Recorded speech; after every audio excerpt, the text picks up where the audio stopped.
Chapter 382. After arriving in Jiang City, because of a stamping problem, they were deliberately delayed by several scoundrels from the business and political circles, which caused the project of the tourist area land to be temporarily put on hold. Jinwan and Xia Tian ran around, using their connections everywhere, and it took them 2 days to finally get the missing stamp back. Of course, they hardly rested these 2 days. Even Xia Tian had dark circles under her eyes for 2 consecutive nights, not to mention Jinwan. On the way back, the 2 women closed their eyes to rest, too tired to say a word. You're really going too far. Do you think we're just a small studio with no trump cards? You want to annex a deal worth more than 100 million yuan because of the lack of stamp? Do you think I'm such a good-tempered person? How dare you offend us without looking at our trump cards? Xia Tian opened her eyes and said angrily after a short nap in the car. In any case, we've come to an agreement. We didn't lose anything. We just wasted a lot of time talking. We got the order back, and the land is officially under the name of our studio. We're lucky to have this kind of result when we go head-on against people from both the business and the political circles. Jinwan said calmly, "We should learn a lesson in the future. This kind of document can't be left without a stamp, lest others take advantage of it again." Xia Tian sat beside her with her eyes closed, whispering, "You're not even afraid of these scoundrels. You dare to fight back, and no one dares to bully you. You can find the best way to solve such a difficult problem, but now your marriage and love have problems. Why can't you find a way to solve it?" Jinwan opened her eyes and turned to look at the scenery outside the car window that was quickly moving backward. If he was still the old Mo Jingshun, there would be no problem with their love and marriage, and he would not allow any misunderstanding, Cold War, or quarrel with her. But now Mo Jingshun, he was still him, but it seemed that he was no longer him. Jinwan really didn't know how to face such a Mo Jingshun. When she first returned to China with him, she was full of enthusiasm, thinking that no matter what, he was the man she loved, and that no matter how high the iceberg was, it would melt one day. But he didn't even see her face and didn't even give her the chance to live under the same roof. He was busy in the company, and the company was not a place for love. After the merger of Mo Corporation and Shine, the management was stricter than before. She could not go to his company to pester him. Besides, even if she went to the company, he might not be there. Just like a few days ago, when she went to look for him, Shunmu said that President Mo was not around. It seemed that her courage had been gradually cooled and scattered. It seemed that Mo Jingshun really knew her and knew how to deal with her. When she said that she would never divorce and insisted on being with him, he didn't say anything but left her life in such a way that he didn't exist in her world, so her passion and her insistence were nothing but air. He was a man who had dominated Shine and the ruthless American business world for many years. His methods and ruthlessness were not something Jinwan could match. It took about 3 hours to drive from Jiang City to Hai City. During these 3 hours, Jinwan slept and woke up. When she returned to Hai City, it was already evening, but she didn't expect it to rain today. Jinwan didn't bring an umbrella, so she went downstairs to get the car. On the way back to the U Garden, she passed a manhole cover that had just been overturned. The manhole cover had not been surrounded by a protective fence. The rain was too heavy for Jinwan to see clearly, so she drove the car directly to the manhole cover, and the wheels were stuck inside. She had to get out of the car in the rain, check it, and then return to the car and make a phone call. When the person in charge of the traffic team came to help her move the car out, it was already an hour later. Jinwan had just driven back to the U Garden. Annie Chun was startled to see her. "Didn't you drive back? Why are you wet? Come on, take a hot shower, and then come out to eat some food and drink some hot water. Don't catch a cold."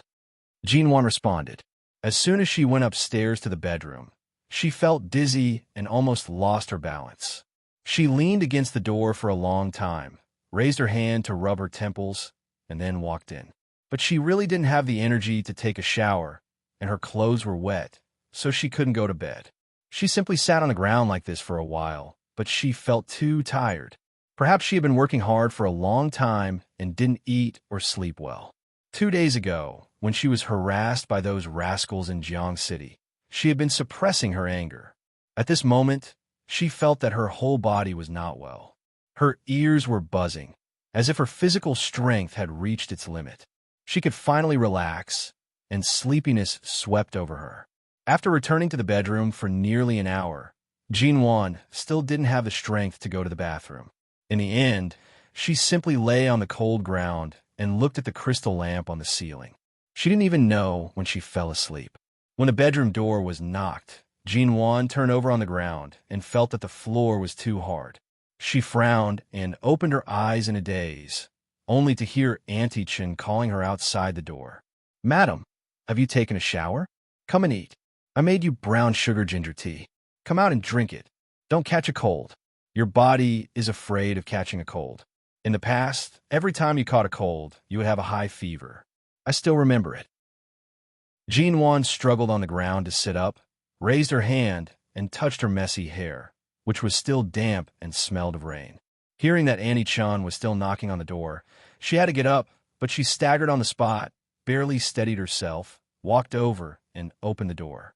Auntie Chun saw her unusual face. "Oh, why you look so pale? Haven't you taken a shower?" "No, I'll go down to eat first, and then come up to take a shower," Jinwan said and went straight out.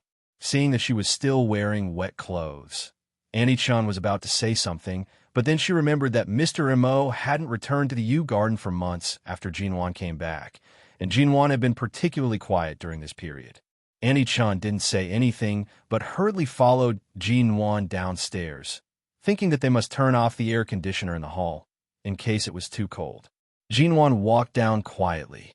When she was still 5 or 6 steps away from the tiled floor of the hall, she felt more and more dizzy, and suddenly everything went black. She subconsciously tried to hold the handrail, but before her hand touched the handrail, she fell down, hit her head on the stairs, and sank into darkness. Chapter 383. Seeing Jinwan's condition, the servants were startled. Someone rushed over and helped Annie Chun to help Jinwan up, and someone hurriedly turned to make a phone call. In a flurry, as soon as the phone was connected, Jinwan woke up, leaning against Annie Chen's arms. She frowned and rubbed her aching forehead. At the same time, she heard the servant say to the phone, "Mr. Mo, Madam fainted and fell on the stairs. When can you come back, Mr. Mo?" Hearing this, Jinwan immediately turned her eyes. "Don't call him back. I'm fine." Her voice was very light, but the servant paused because of her words. Then she hesitated and came over with the phone. "Madam, Mr. Mo asked me to give you the phone." Jinwan was silent, took the phone, and put it to her ear.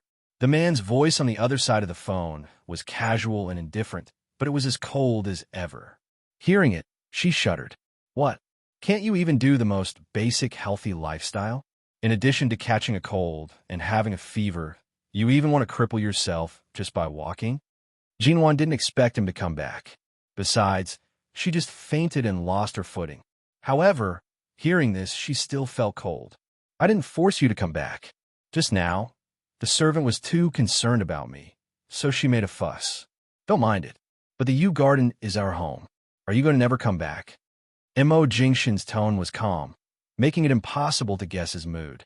"I can see that you like that place very much. The ownership of the Yew Garden property has been transferred to your name. Just this property alone is enough for you to live comfortably for the rest of your life. You won't follow the same footsteps and live a homeless life again." Of course, she wouldn't live like that again. She had her own job and a life she worked hard to support. Right now, Jinwan really didn't have the energy to pester him about these things that were not important to her. She tightened her grip on the phone and asked again, "Are you really not going to return to the Yew Garden?" There was no answer. Mo Jingshin hung up the phone. There was a cold cut-off sound on the phone. Jinwan listened for a long time, as if she couldn't be sure if he really hung up the phone, and as if she couldn't believe that he would suddenly hang up without saying a word to her.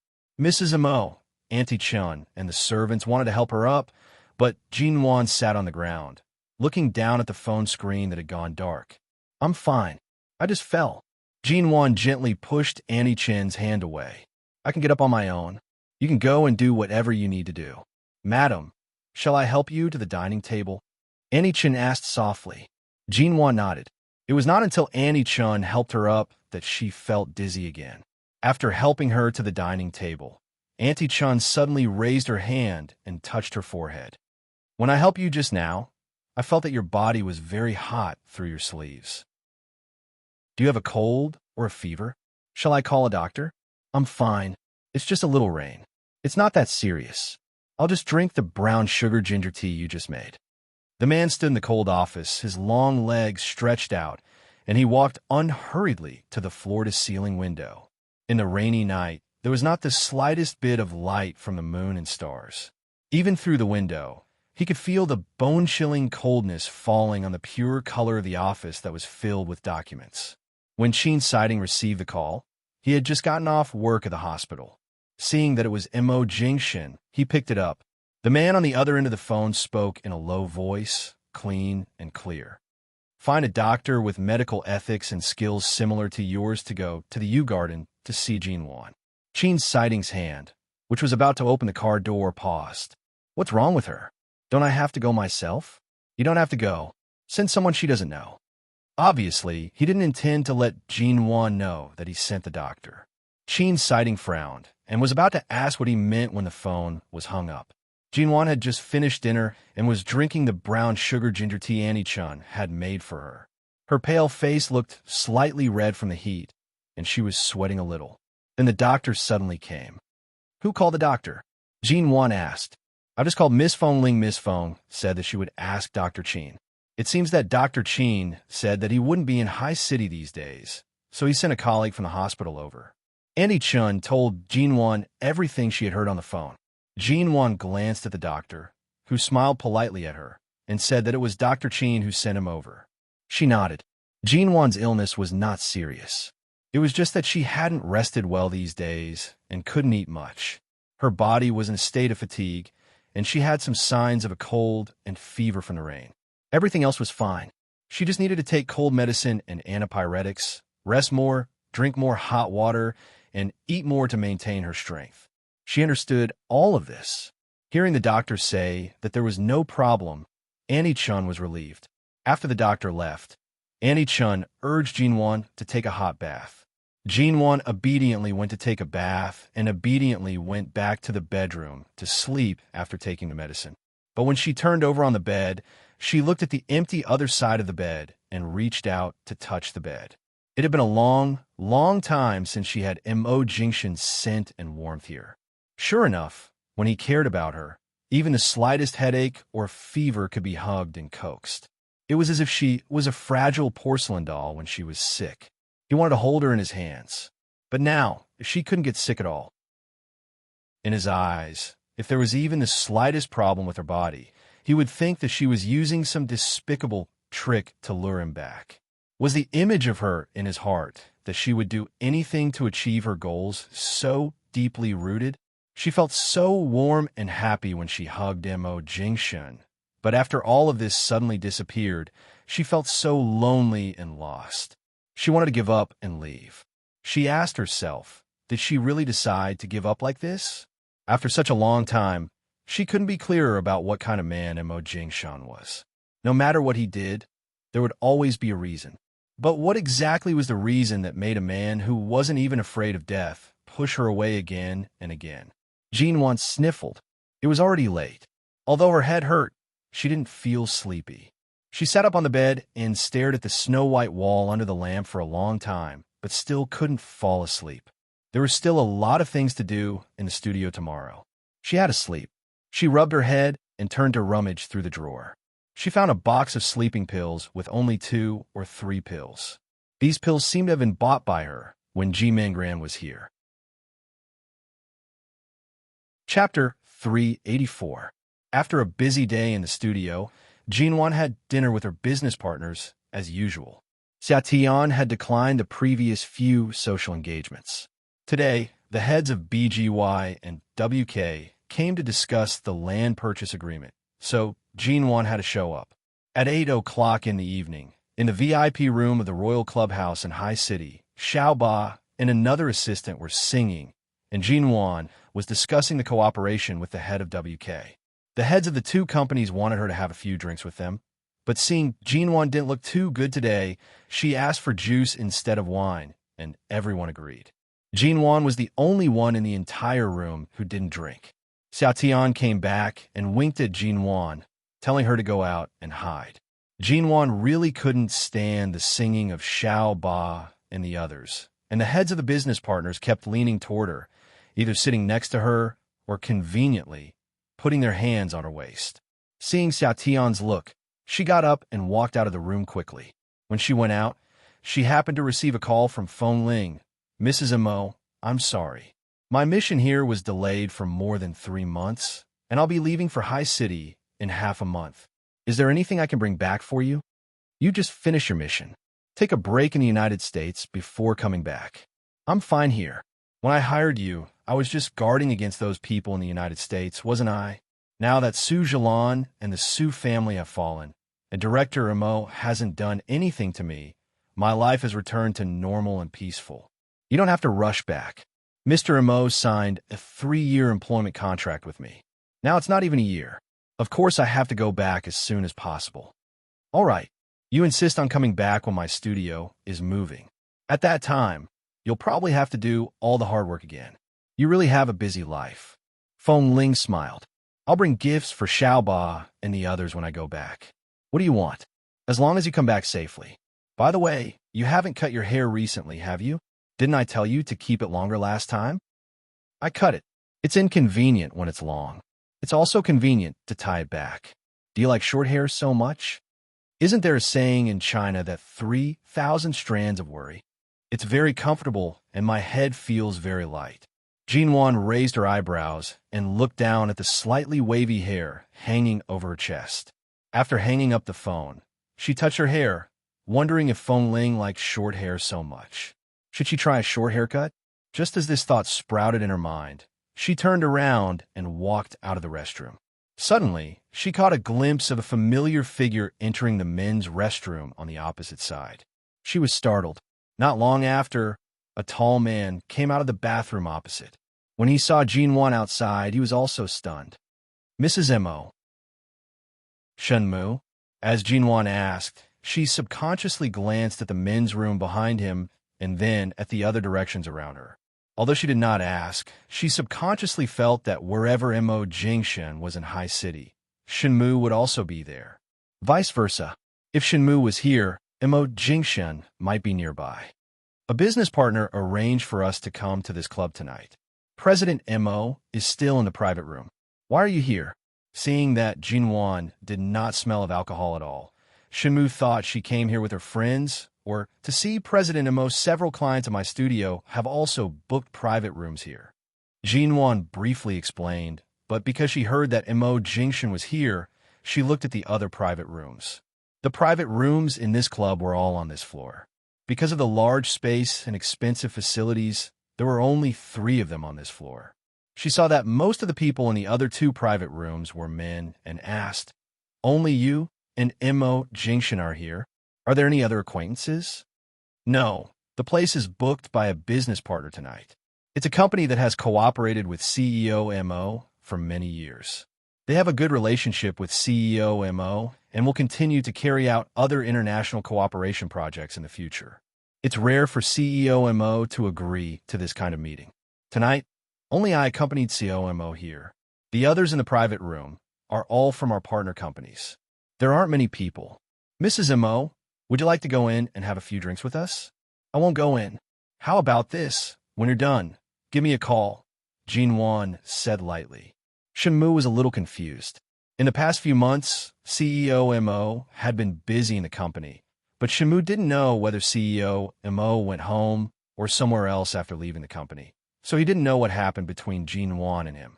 He just instinctively felt that since Jinwan was Mrs. Mo and CEO Mo was here, she could definitely enter the private room if she wanted to. No one could stop her. But since Jinwan said so, Shenmu nodded and said, "Okay, I got it." When Jinwan returned to the private room, the representatives of BGY and WK saw that her complexion was much better than before and poured her a glass of fruit wine, asking her to drink with them. Jinwan politely declined with a smile and continued to pick up the contract to discuss. Fortunately, she brought Xia Tian and Xiao Ba with her, two good helpers who could always liven up the atmosphere. Whenever Ji Nuan refused a drink, Xia Tian would immediately come over to help. At 10:30 in the evening, when the private room was almost finished, Ji Nuan received a call from Shun Mu. "Mrs. Mo, we're going back. Do you want to come with us?" Ji Nuan picked up the call and said goodbye to the representatives of BGY and WK. Then she said a few words to Xia Tian and Xiao Ba and left the private room a few minutes earlier. When she walked out of the club, she saw Mo Jingshin's black ghost parked in front of the door. Shun Mu was waiting outside the car door, but Mo Jingshin was nowhere to be seen. Ji Nuan walked over, and Shun Mu directly handed her the electronic car key. "Mrs. Mo, you haven't drunk today, have you?" "I haven't. CEO Mo drank a little too much tonight. I was going to drive him back, but just now my girlfriend called and said she had a stomachache and asked me to accompany her to see a doctor. I was going to call the driver to send CEO Mo, but if you haven't drunk since you live together, you can send CEO Mo back." Ji Nuan took the car key. "Okay, then go accompany your girlfriend. Leave it to me." With that, she suddenly paused, looked at the car in front of her, and then at the closed car door. Did he drink a lot? Chapter 385. Ji Nuan nodded and made a reassuring gesture to Shun Mu. "I didn't drink. I'm good at driving. I can send him back." "Then how did you get here?" "Your car. My colleagues in the studio are all here, and the car key is with my assistant. They will drive my car back." "It's okay." "That's good. Then I'll go first." "Sorry to trouble you." Mrs. Mo, Shun Mu turned to the roadside, hailed a taxi, and hurried away. Ji Nuan stood by the black ghost, looked at the cold, black car door, thought for a while, went to the driver's side, opened the door, and sat in. As she entered, she smelled a strong smell of alcohol. She turned her head and looked back, only to see Mo Jingshin sitting in the back with his eyes closed. She didn't know whether he was asleep or too drunk to open his eyes. It wasn't that she had never smelled alcohol on him before, but this was the first time she had smelled it so strongly. Furthermore, she had never seen him drink too much.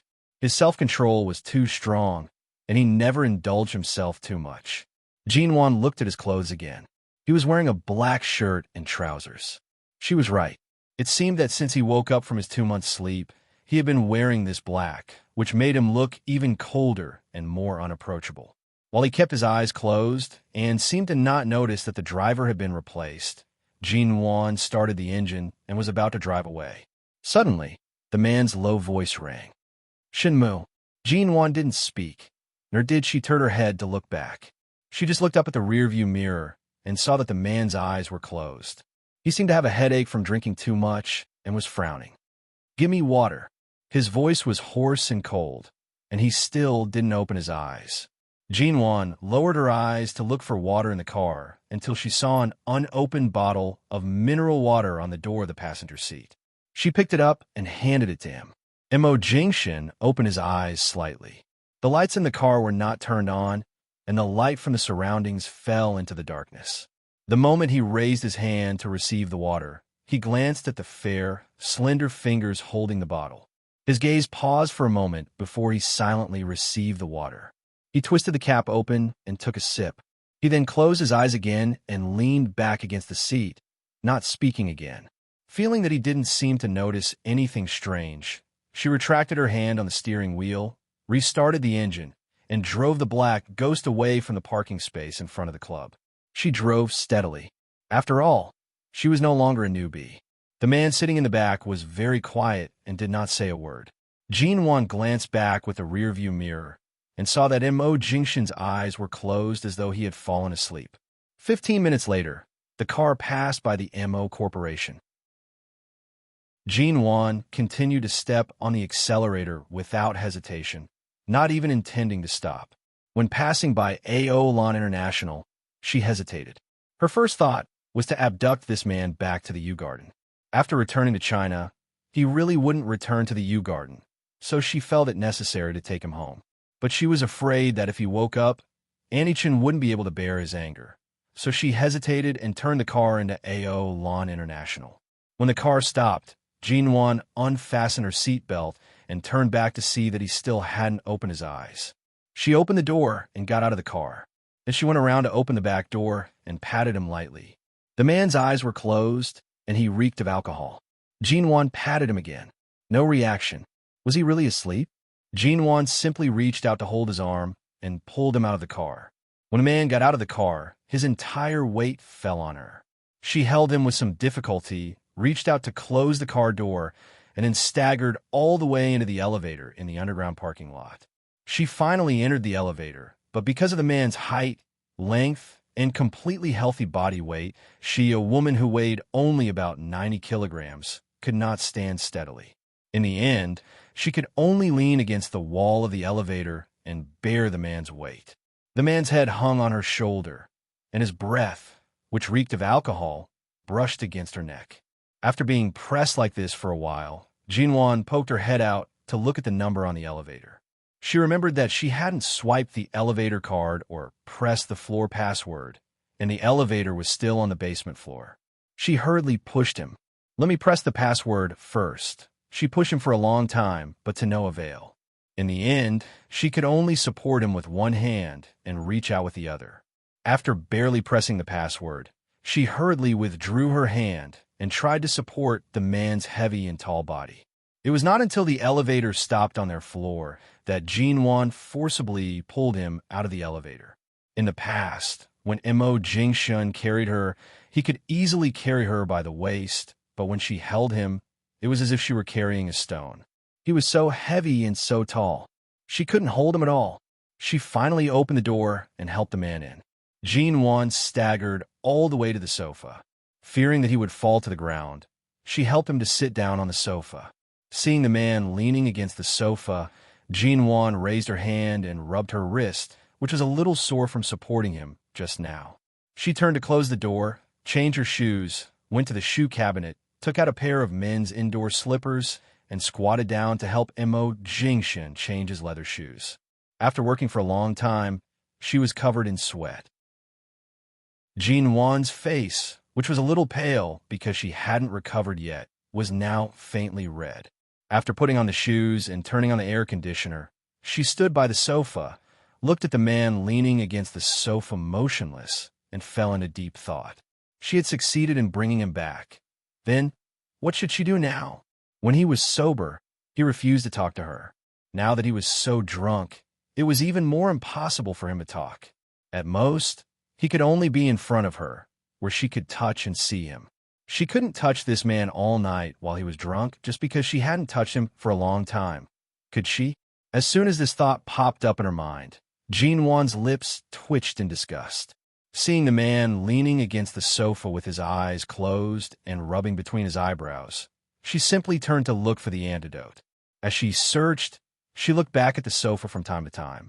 Seeing that he had been sitting there and had no intention of getting up to leave, she lowered her head to continue searching.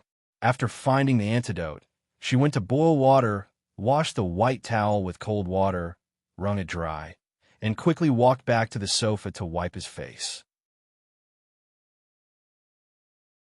Chapter 386. As soon as she met Mo Jingshun's eyes, she clenched the towel and looked into his eyes. "Did you wake up just now?" Or, "I didn't wake up. What are you going to do to me after you brought me back?" The man's eyes were deep and quiet. "Or do you think you can solve any problem by bringing me back like this?" Of course, Jinwan understood that nothing could be solved. It was as if time had passed and the circumstances had changed. When she faced him, she couldn't feel hot at all. Instead, she felt cold all over. Today's Mo Jingshun was not only the CEO Mo who once terrified the business world, but also the global CEO of Shine Group who shocked and frightened the entire Western financial world. Everything about him was buried under a calm and indifferent shrewdness. Jinwan looked at his face. It was still so handsome, but it was also stained with the coldness and nobility of a superior. It was a face that she missed very much, but when she looked at it, she instinctively felt a chill in her heart. For this man, in addition to missing him, she felt more like a stranger. He was clearly drunk, but his eyes were cold and sharp, like a cold knife cutting her flesh. Jinwan thought for a while and then asked, "When did you wake up? Or were you not drunk at all?" The man sat on the sofa and didn't intend to get up, or maybe he was a little drunk and didn't intend to get up. He just looked at her and smiled, but his smile made her feel cold. He said slowly, "If I wasn't drunk, how could I allow you to sit in the driver's seat? It's very simple that I drove you back." Shenmue said his girlfriend had a stomachache, which can be serious or minor. He was in a hurry to go back, so he gave me the key. Jinwan said calmly, "I happened to be in that club and happened to not drink, so I drove you back." Mo Jingshan smiled, but his smile didn't reach his eyes. It seemed that he had seen through her purpose at a glance. His eyes were too cold and sharp. Jinwan seemed to have nowhere to hide in front of him. Even if what he did and refused to see her during this time aroused her resistance, she couldn't stand such treatment. If it were in the past, she would have jumped up and left. But Mo Jingshan had always been too good to her, and all his kindness made it impossible for her to be angry at him. Besides, she really missed him too much. But as soon as she met his eyes, Jinwan instinctively avoided his eyes and went into the kitchen. "The water is boiling. I'll make you some hangover medicine." As he spoke, he quickly walked into the kitchen, picked up a glass, and poured some water. Then he placed the medicine into the glass and shook it gently as if he couldn't feel how hot the glass was. He walked out with the glass and placed it on the coffee table. The man sat there and looked at her fingers that had been scalded red. He looked at the skin on the back of her hand that was slightly redder than before. Although there were still some scars from Cambodia, they were indeed much lighter than a few months ago. He looked at her silently and didn't speak, nor did Jinwan. They were silent for a long time. Jinwan pointed to the glass on the table. "Drink some. Drink it while it's hot. The medicine will take effect faster. Shamu said you drank a lot tonight, so you may have a stomachache or a headache. You'll feel better after drinking it." Mo Jingshan's face was expressionless, as if he wasn't even interested in the glass of water she poured for him. Or perhaps he was guarding against her. Against what? Was he afraid that she would drug him? Jinwan looked into his eyes. "Do you hate me so much now?" "Obviously." She paused and asked calmly, "When I was in the mall with Xia Tian, I saw you with Shuyan. Did you accompany her shopping? Or was there any other reason?" The man narrowed his eyes at her words. "What kind of answer do you want to hear?" Jinwan's lips moved. In the past, Mo Jingshan was the person who hated misunderstandings between them the most. Whenever there was the slightest misunderstanding, he would immediately give her a reasonable explanation to set her mind at ease and not let her imagination run wild. She wanted to ask where the Mo Jingshan who had always firmly pressed against her heart had gone. But when the words reached her mouth, she suddenly couldn't bring them out. Under the man's cold gaze, Jinwan stood behind the coffee table for a long time and said, "I can't understand whether your attitude toward me right now is disgust or wariness, or I don't know what else you mean, but from the beginning, I just want to live a good life. I didn't want to cling to anyone. You remember everything in the past, so you should know that my feelings for you and everything I've done are real. Just like how you used to treat me, it's all very pure." Before she finished speaking, she heard the man chuckle. It was the kind of cold, mocking chuckle that came from his chest. It was very light, but she heard it. The man stood up, walked around the coffee table and the cup of sobering tea on it, and walked up to her. The clear and clean smell of his body mixed with the smell of wine. Subconsciously, Jinwan felt all the pores on her body contract as he suddenly took the initiative to approach her. She raised her eyes to look at him. At the same time, the man leaned down to her, and his breath fell on the skin of her cheek. "Pure? Don't you feel embarrassed saying this word to me?" Jinwan raised her head to look at him and looked at him with a stubborn and serious expression that would not be overwhelmed by his aura. "Of course I don't feel embarrassed. I just learned a lesson and learned how to cherish, how to avoid all harm, and how to live a good life. I can bear the word pure. It's the same for you, Mo Jingshan. My feelings for you are pure enough. It's fine if you don't believe me, but you can't completely deny me like this." She stared at him steadily. "I can't easily give up on the man I once loved, a man who could even throw his life away for me. Right now, even if you directly stab a knife into my body, I won't say a single word. After all, the pain you've experienced is a million times worse than mine. Marriage is mine, the man is mine, and the family is what I have to protect. You don't have a right to make me give up. Mo Jingshin raised her chin, his voice soft and slow. So stubborn, so affectionate. Jin Wan saw the thick mockery in his eyes. His gaze was as dark and deep as ever, and his voice was as gentle and mild as ever. However, she raised her eyes to look at his cold expression. Aside from coldness, she could not capture any other emotions. Chapter 387. Although Jinwon wasn't seriously injured when she fell down the stairs in the Yew Garden yesterday, her forehead was a little red near her hairline. Other than a nude lipstick, she rarely used foundation, so the spot on her forehead was not covered. When she lowered her head and raised her head, the loose strands of hair fell back a little, revealing the red spot on her forehead. She held the glass in front of him and froze because of the man's gaze on her forehead. Neither of them spoke. The large space was so quiet that even the drop of a needle could be heard, but Jinwon's heartbeat was strangely, particularly loud. The man looked at her and said in a low voice, "Jinwon, I never joke. Since you've mentioned divorce, you should break it off completely." He stood in front of her and didn't take the glass in her hand, but just looked down at her indifferently. The light in the living room fell on the top of her head and seemed to cover her with a layer of light silver. He was cold and noble. Even though he reeked of alcohol, it didn't affect his handsomeness and charm at all. Mo Jingshin. He was Mo Jingshin.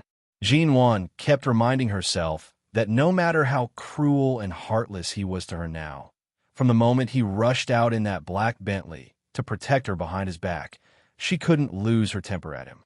Maybe it was just a broken dream, or maybe it was just a reality and she saw the real him. "Don't pester me anymore. I don't like pestering." He didn't raise his hand to take her glass from beginning to end. Seeing the man turn and leave without looking back, Jinwon felt as though her entire body was filled with a sense of helplessness. Her heart was filled with a sense of obstruction.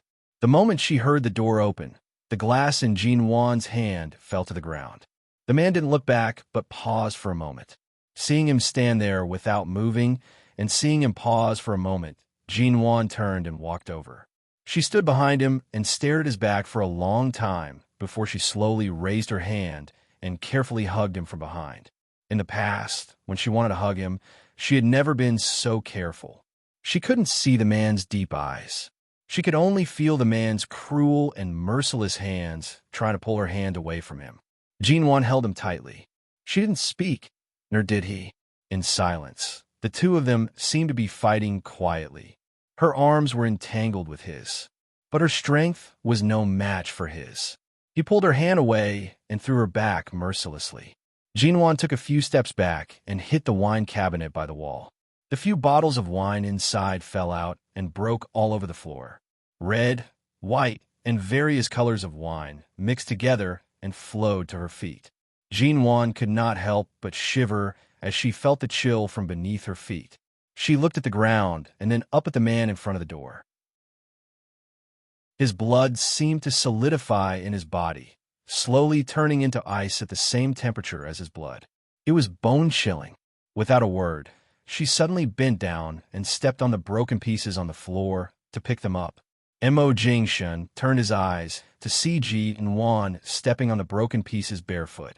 He said coldly without raising his eyelids, "Jinwon, it's the stupidest thing to do to attract my attention by hurting yourself. The wounds on your feet won't move me. It will only make you unable to work for several days in a row. Not only will it delay your work, but it will also make me see your stupidity and boredom." Jinwon squatted on the ground as if she didn't hear his words. She avoided the broken pieces, but she was still scratched. She moved aside and picked up the broken pieces. After picking up some of them, she said calmly, "I didn't hurt myself." "Really?" He looked at the small but obvious bloodstains at her feet. "Take care of yourself." With that, he walked out of the door. Hearing the door open and close, Jinwon's hands were still mechanically and numbly picking up the broken pieces. When she stepped on the broken pieces, she didn't seem to feel any pain. She got up to get a mop and a broom and swept the broken pieces. When she turned around, she found that there was a long trail of blood on the ground. She simply threw the things in her hands to the corner and sat on the ground that still had a lot of fragments. She sat by the side and watched as a few bottles of wine fell to the ground with only half of the upper part broken, while the lower part of the wine was still in the bottle. Jinwan picked up one of them. She didn't know what year it was, but she knew it couldn't be cheap since Mo Jingshin kept it at home. She avoided the broken bottle and raised her head to take a sip. It tasted strange and a little bitter. She picked up the other half of the bottle and poured it into her mouth in a way that avoided cutting her mouth. Tut! It was still bitter. She tasted several bottles in a row, but they were all bitter. She smacked her lips and licked the corner of her mouth, only to find that it was the bitter taste in her mouth. After wiping her mouth, she looked at the expensive wine on the ground and really couldn't bear to waste it. She didn't mind those spilled on the ground, but there was still some left at the bottom of the bottle. At least it was worth drinking. She took another sip. This time it was not so bitter, but it was a little astringent. She tasted another sip, and it tasted the same. The woman, who couldn't hold her liquor, sat on the ground with bare white and tender feet. She picked up one bottle after another and drank all the broken bottles. She narrowed her eyes, looked at the quiet closed door, couldn't see Mo Jingshun, and then looked back out of the window. Oh, so many stars. The black ghost sped on the road. Not long after Mo Jingshin left, he went to a nearby drugstore to buy medicine. When he got out of the car, he was about to hand the medicine to the security guard for AO Lon International to send it up. However, the moment he got out of the car, he suddenly paused. He raised his eyes to see that on the balcony of the 18th floor, a woman in a skirt was sitting at the edge. Her two injured feet were swinging back and forth, and it seemed like a gust of wind could blow her down from the 18th floor. Mo Jingshin's expression darkened. He abruptly slammed the car door shut and picked up his phone to call Jinwan. The woman was still on the balcony, unmoving. He didn't know if the phone was placed inside or held in her hand. It rang for a long time before he finally picked it up. The moment the phone was picked up, Mo Jingshin's voice was cold. Jinwan, what are you doing?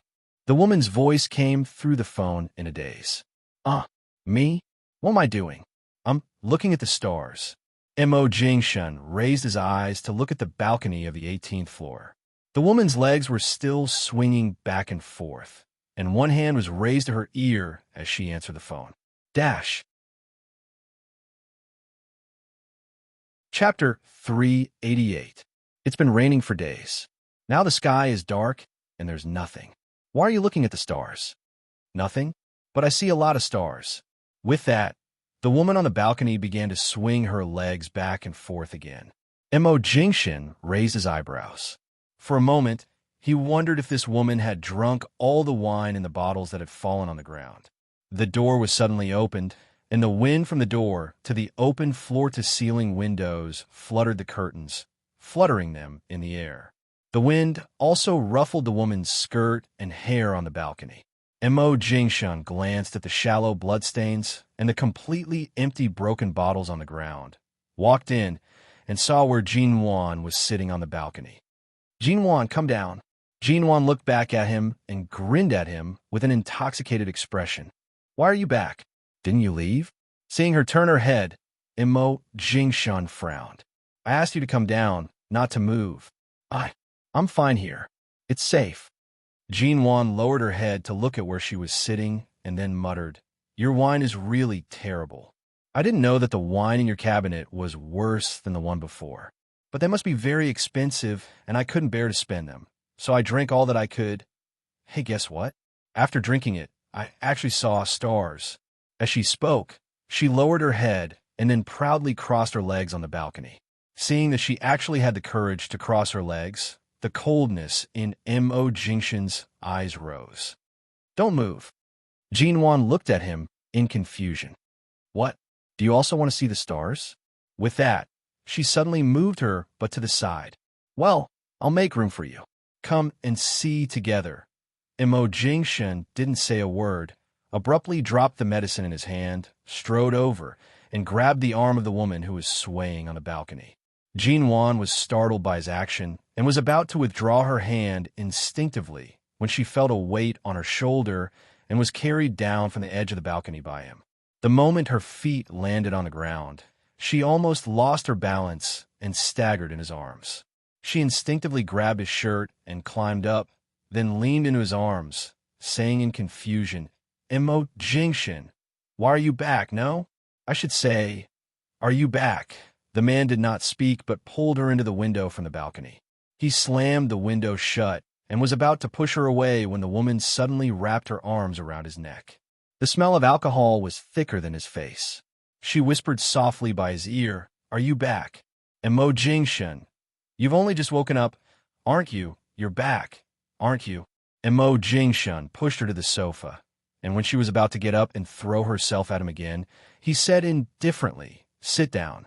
Jinwon paused and sat down obediently on the sofa under his cold gaze. The man coldly glanced at her, picked up the broom she had thrown on the ground, swept up the broken pieces, and threw them away. Then he saw the shallow bloodstains on the ground, walked over, and saw that there were some fine glass shards on the soles of Jinwon's feet, and the dust and blood on the ground were stuck to her feet. Seeing the man come over, Jinwon didn't speak, but was suddenly picked up by the man like a chick and brought into the bathroom. "Imo-Jingshin, what are you doing?" She looked at him in confusion.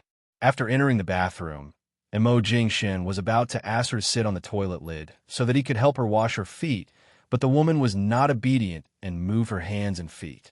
Seeing that she was completely drunk, the man suddenly turned on the shower head above, turned the water to the maximum, and poured it on her head and body. "Ah!" Jinwon curled up on the toilet and shivered all over. Her whole body was washed by the cold water, and the shock and coldness made her mind clear for a moment.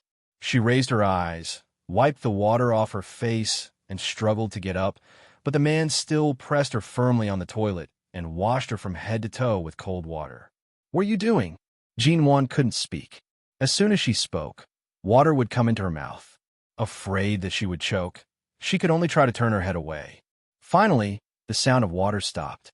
Then the man's voice, colder than the cold water just now, hit her. "Awake?" Jinwon sat stiffly on the toilet for a long time and did wake up. She turned to look at the man, whose black shirt and trousers were also splashed by the water, but he was clearly not as disheveled as she was. He looked at her coldly. "In order to make me stay, you really spared no effort." Jinwon was stunned for a long time before she recalled the scene when she climbed onto the balcony to look at the stars. Just now, there really were no stars. She just drank the mixed wine, and then her eyes were full of stars. Her feet hurt a little, so she walked to the window and opened it. She wanted to see if Imo-Jingshin had left, but she didn't know what she was thinking at that time. She actually climbed up and sat there to look at the sky. Her lips, which were pale from the cold water, moved. She raised her head to look at the man's indifferent eyes and said hoarsely, "Why did you come back? If you jump from the 18th floor, your blood will splatter on the spot, and the surrounding companies will be affected. Not only will you use your own life to affect the feng shui of High City, but it will also be bad luck for me to go from being divorced to being widowed." Jinwon's rationality, which had been eroded by alcohol, was instantly pricked by his voice, and her nerves trembled. The man stared at her quietly with his deep, dark eyes. His tone was not heavy, and it was as though he was casually stating an unimportant matter.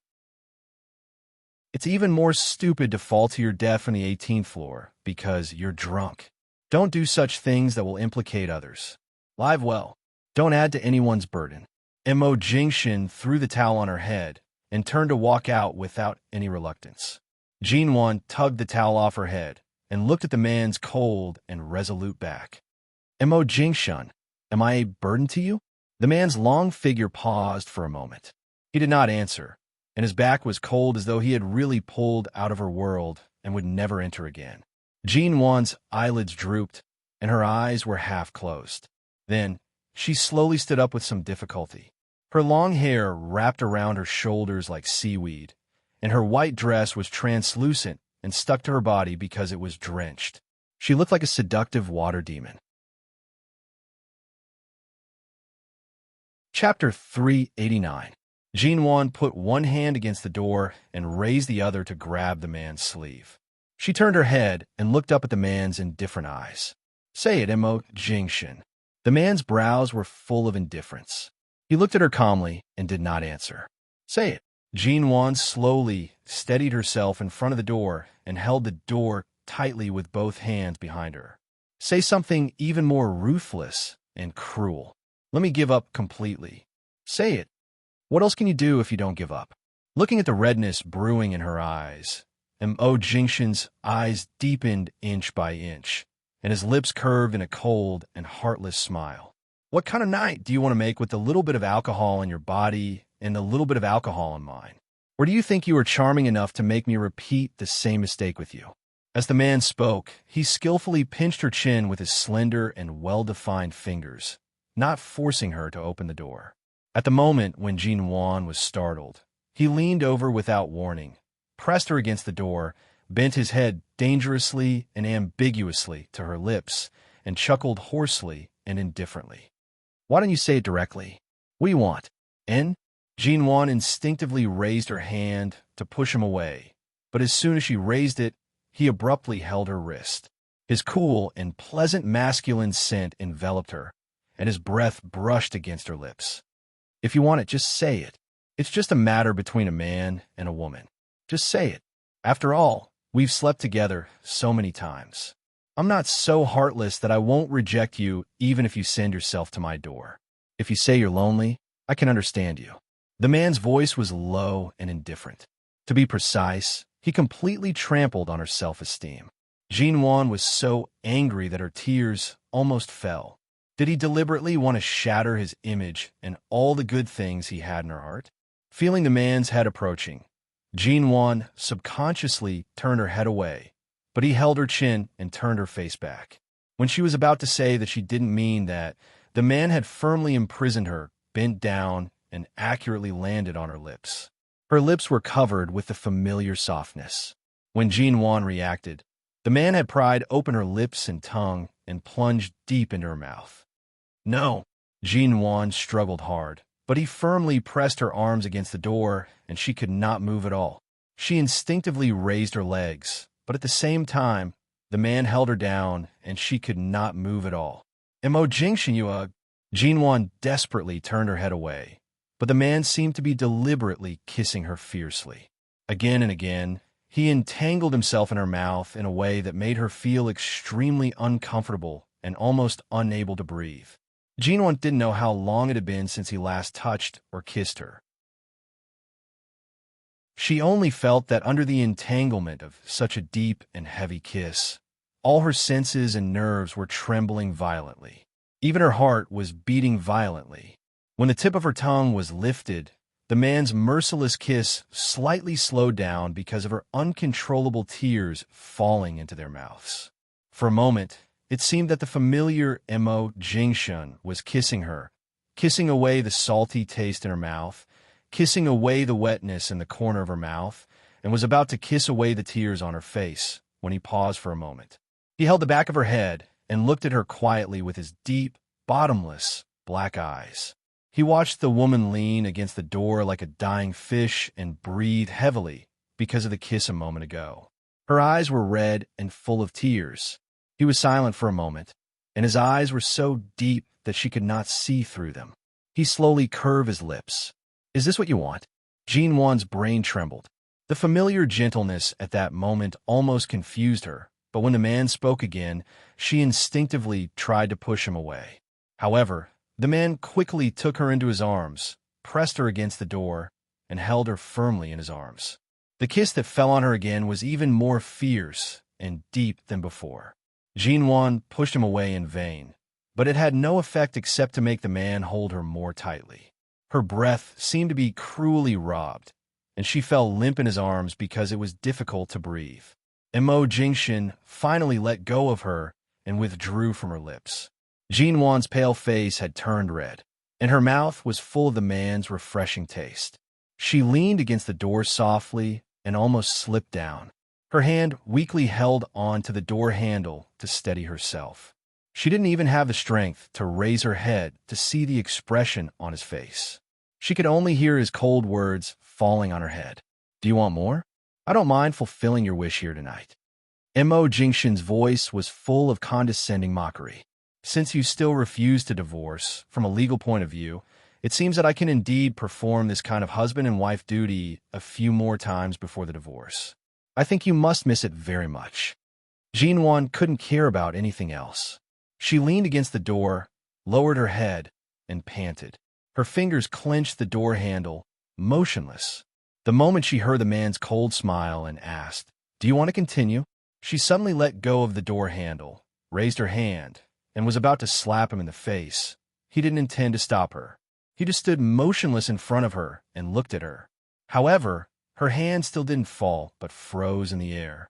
Looking at the man's cold expression, the image of the black Bentley that was smashed in front of her on the Los Angeles freeway that day flashed in front of her.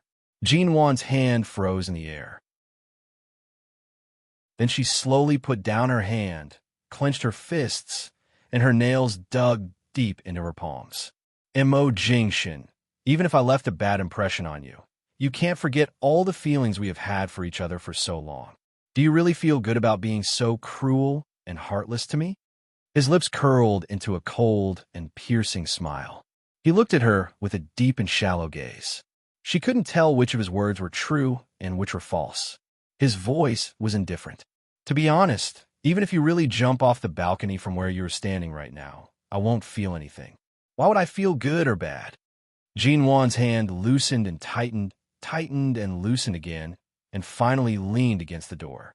She lowered her eyes to look at her bare feet, closed her eyes, and then forced a smile. No one knew who she was smiling at. She struggled to twist the door handle behind her, and when the door was opened, she picked up the bag on the shoe cabinet by the door, turned around, and walked out, despite the fact that her body and head were still wet.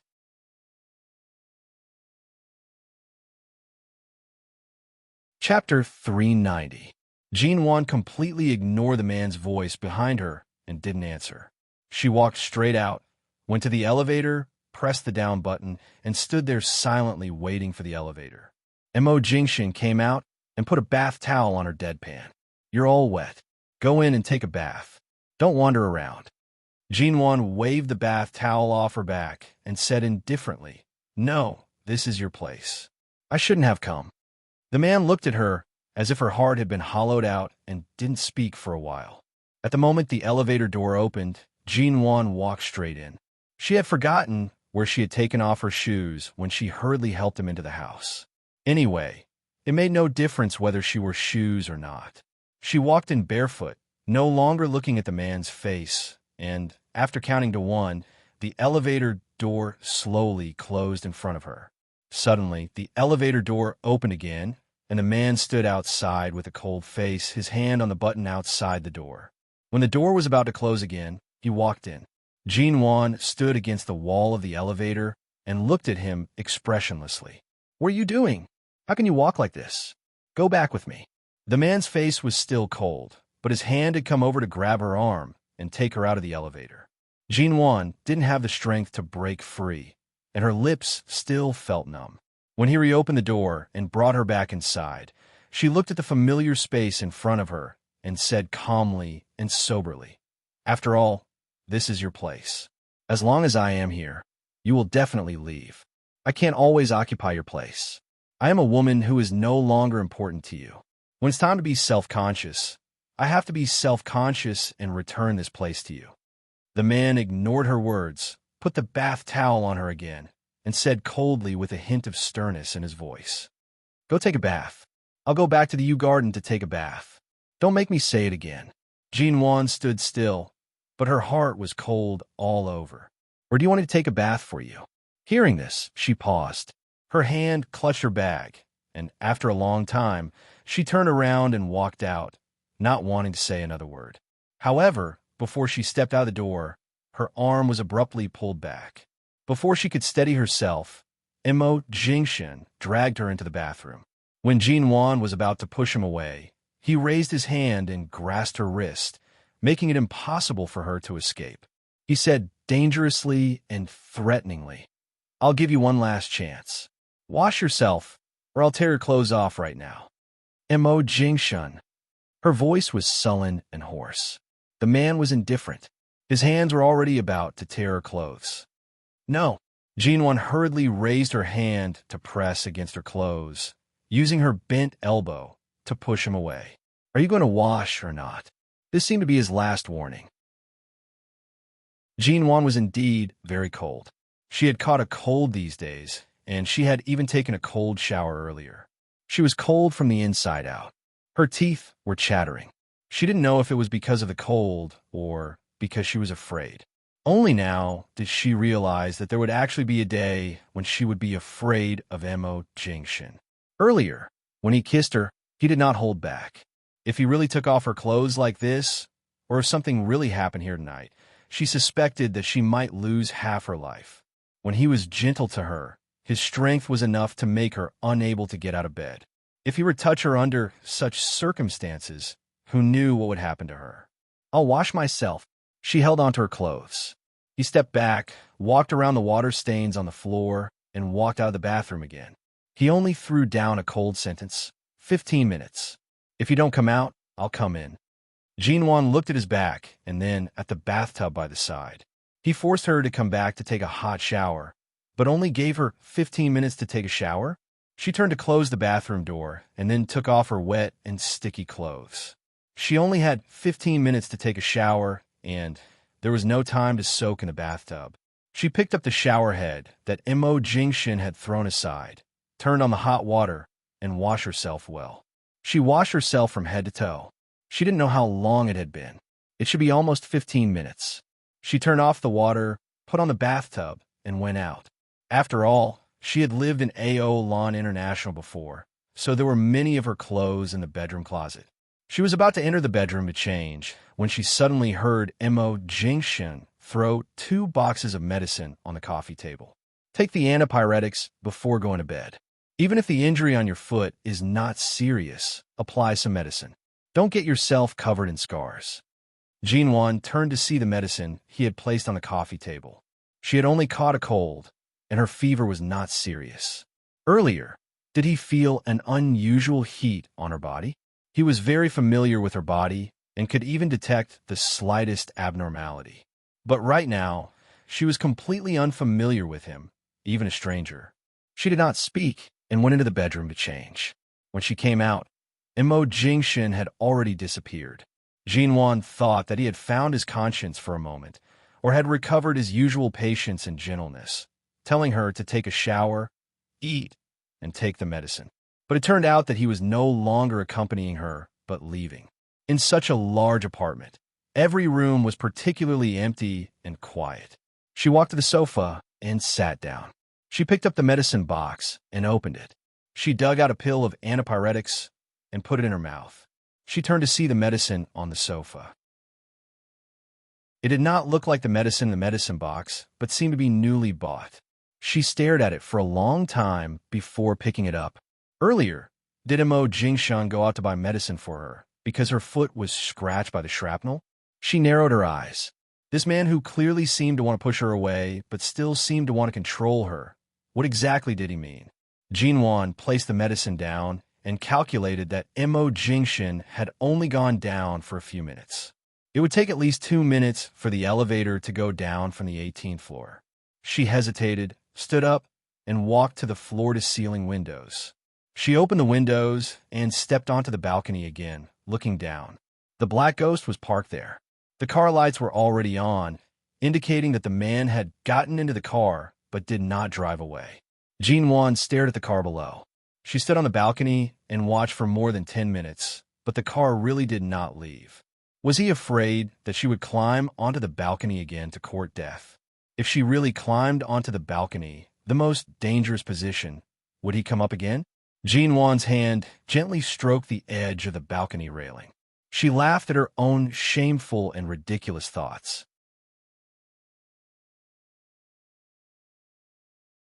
Chapter 391. Jinwan left the balcony, closed the window, and returned to the sofa.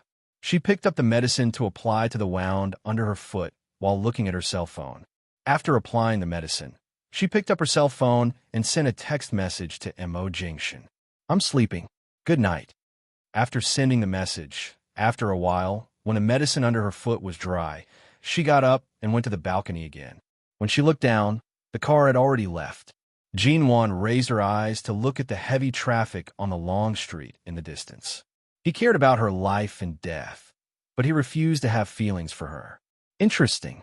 Really interesting. Since you want me to live, well, so much.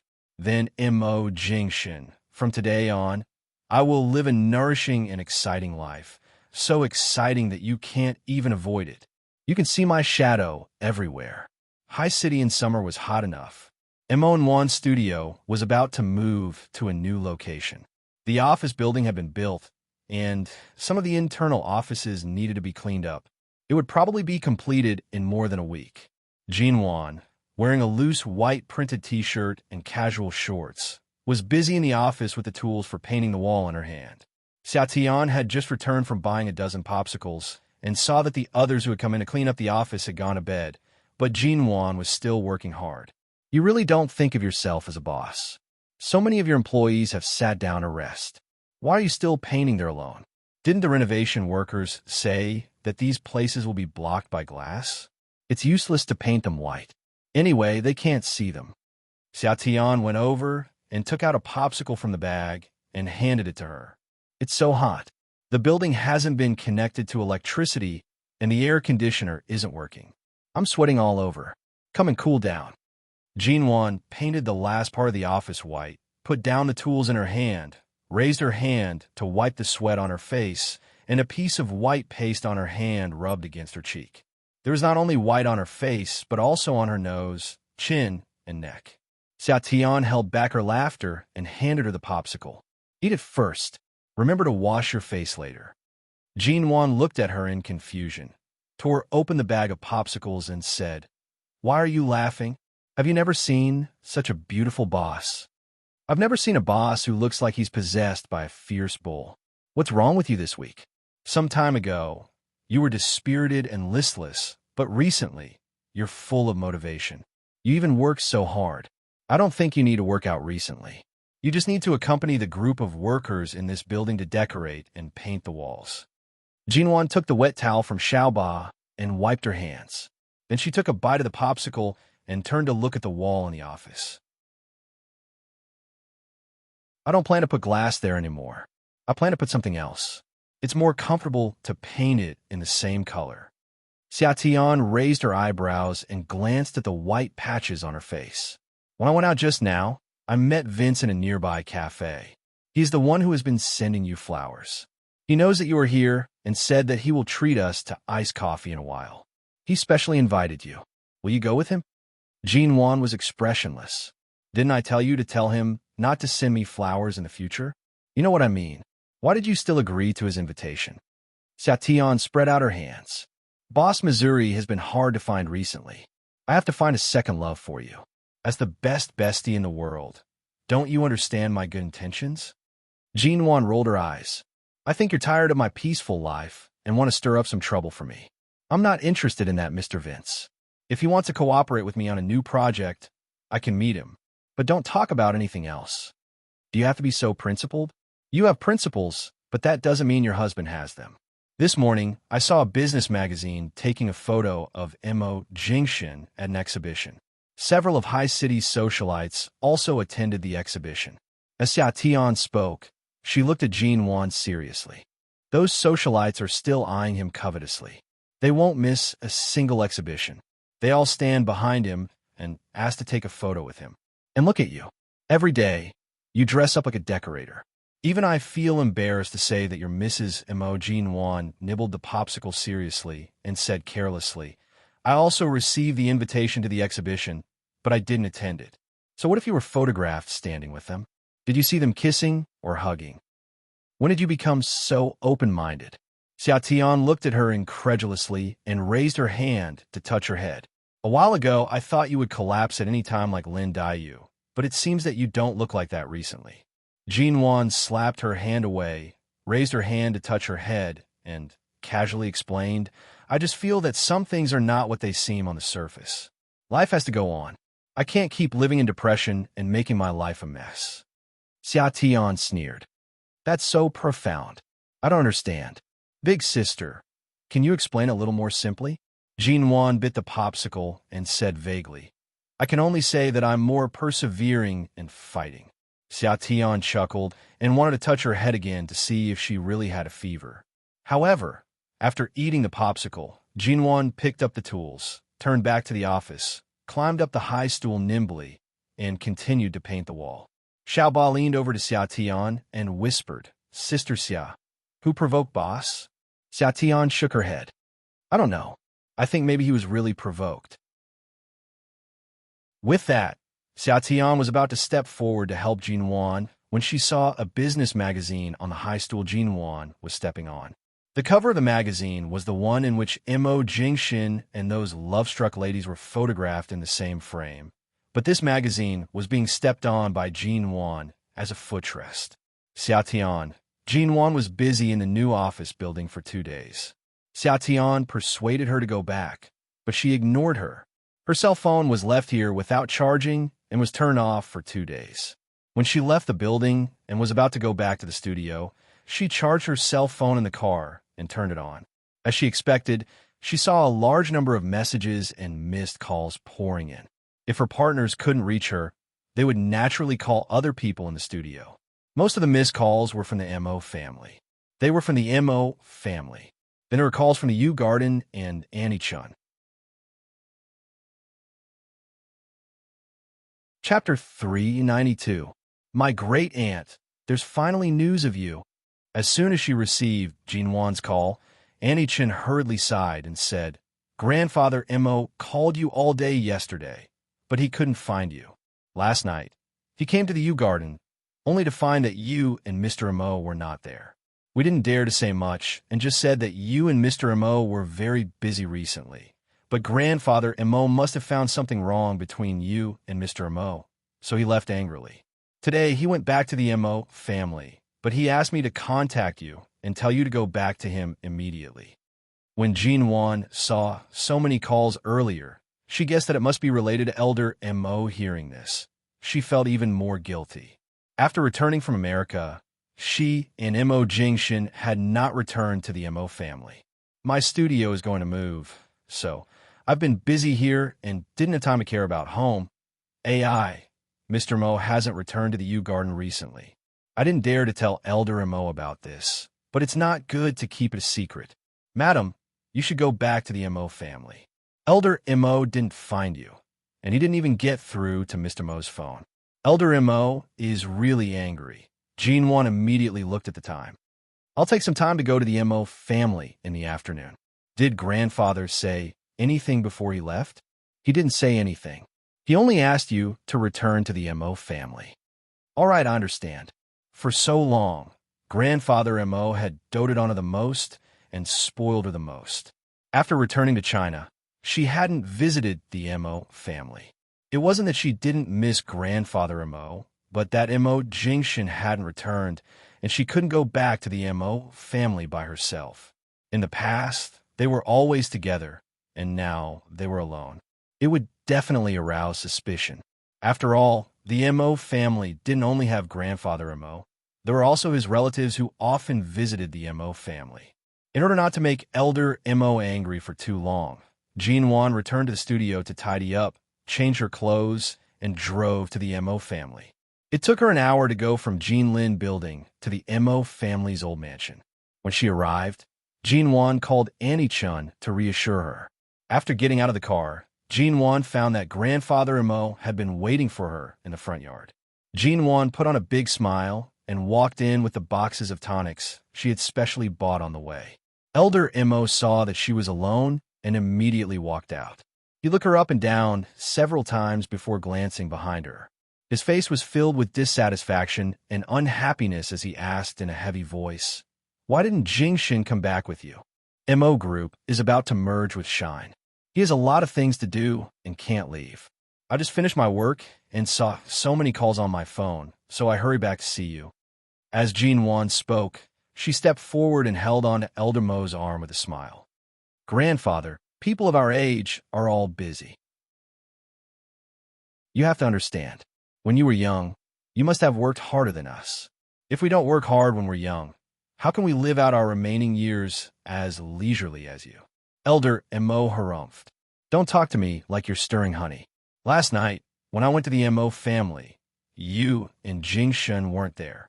I asked Xiao Chun, and she only said that you've been busy recently. Fine, you could be busy, but you've been so busy that you haven't even come back to see this old man for several months. I'm just getting old and have one foot in the coffin, but it's not like I'm lying in it entirely. Did you have to forget this old man so early? You're destined to live for more than 100 years. Although you're angry, don't randomly curse yourself. Annie Chun is right. We're just too busy. Jean Wan's face was full of smiles. Elder Mo snorted and stopped talking nonsense with her. After dragging Jean Wan into the front hall, the servant came in with tea, and Elder Mo still sat down without a smile. Jean Wan handed the tonic in her hand to the servant, looked around, and found that Uncle O, the butler she often saw before, was not here. She asked curiously, "Where's Uncle O? Why don't I see him?" "He fell and hurt his leg. He won't come back until 2 months later," Elder Mo said grumpily. Elder Mo grumpily said, "Now that he's injured, there's no one at home to play chess with me. You and Jing Shun went out for so long, and now that you're finally back, you didn't even mention to visit me at the Mo home." Seeing Elder Mo grumbling like an old child who didn't get candy, Jean Wan held back her laughter, squatted by his leg, and eagerly massaged his leg, saying, "It's all our fault. In the future, even if Jing Shin is too busy to come back, I'll definitely come back to accompany you." Umph. Elder Mo harumphed again and turned his head away. This time, the old man had an unhappy expression on his face. Jean Wan continued to massage his leg. "All right, Grandpa, don't be angry. I know I'm wrong. I'll think of you every day." After being coaxed by her for a long time, Elder Mo relaxed and looked down at Jin Wan, whose eyes were curved with a smile. "Is there any problem between you and Jingshin?" Jin Wan forced a smile. "What problem can we have?" Elder Mo looked at her steadily, reached out to press Jin Wan's hand that had been hammering his leg, and patted the back of her hand with his wrinkled hand. "Child, if you've been wronged, you must tell me. I know. I'll tell you if there's anything. Don't worry. We're fine. Did you spend a New Year's Eve with Xiao Zhe when you were in Los Angeles a few months ago?" Yes. "You've met Jingshin's mother?" "I've met her. She's a very good person and treats me very well." "Grandpa, you really don't have to worry about us. No matter where you are, we're fine. As long as you're healthy, it's fine." As Jin Wan spoke, she removed her hand and raised her head to look at him. "Grandpa, you've heard of the saying, having an elder at home is like having a treasure. You're our treasure. No one dares to forget you." Elder Mo watched as Jin Wan raised her head to look at him like an adorable little deer. He smiled and reached out to pat her head. As expected, my granddaughter-in-law is the most considerate. It's said that girls are like little cotton-padded jackets. If you and Jingshun can quickly give me a granddaughter, I'll probably be happy to live for another 20 to 30 years. Then you can accompany us for another few decades. With an old treasure like you at home, others can only be envious. Elder Mo's mood was greatly improved by her words. He picked up the tea and took a sip. He had Jinwan stop squatting and quickly sit down.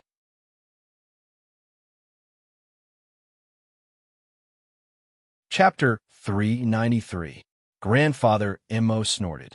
"During the new year, these people did come, but I drove them away." "Why did you drive them away?" "It'll be more lively with these people at home." "Nonsense. They're all glib-tongued and don't speak a word of truth. When they see me, they fight with each other openly and covertly. I'm not their grandfather or father. I'm just Mo. If they want a piece of my pie, they have to ask me if I agree. They come here all day to flatter me. They might as well deal with their own family affairs. They have no ability at all. They've learned to cling to the Mo family's thigh since they were young. I'm too lazy to entertain them anymore." With that, Grandfather Mo suddenly remembered something. "By the way, during the new year, there's one more thing. I have an old friend in South Africa whose family runs a jewelry business. Not long ago, they discovered the world's largest and most complete 10-carat blue diamond. At that time, you and Jingshin were in Los Angeles. Because Jingshin had talked to South Africa before, I knew he wanted to give you a unique gift, so I left the blue diamond for Jingshin. It's in your room. Wait a minute. I'll bring it out for you. Jinwan paused and hurriedly got up to follow him.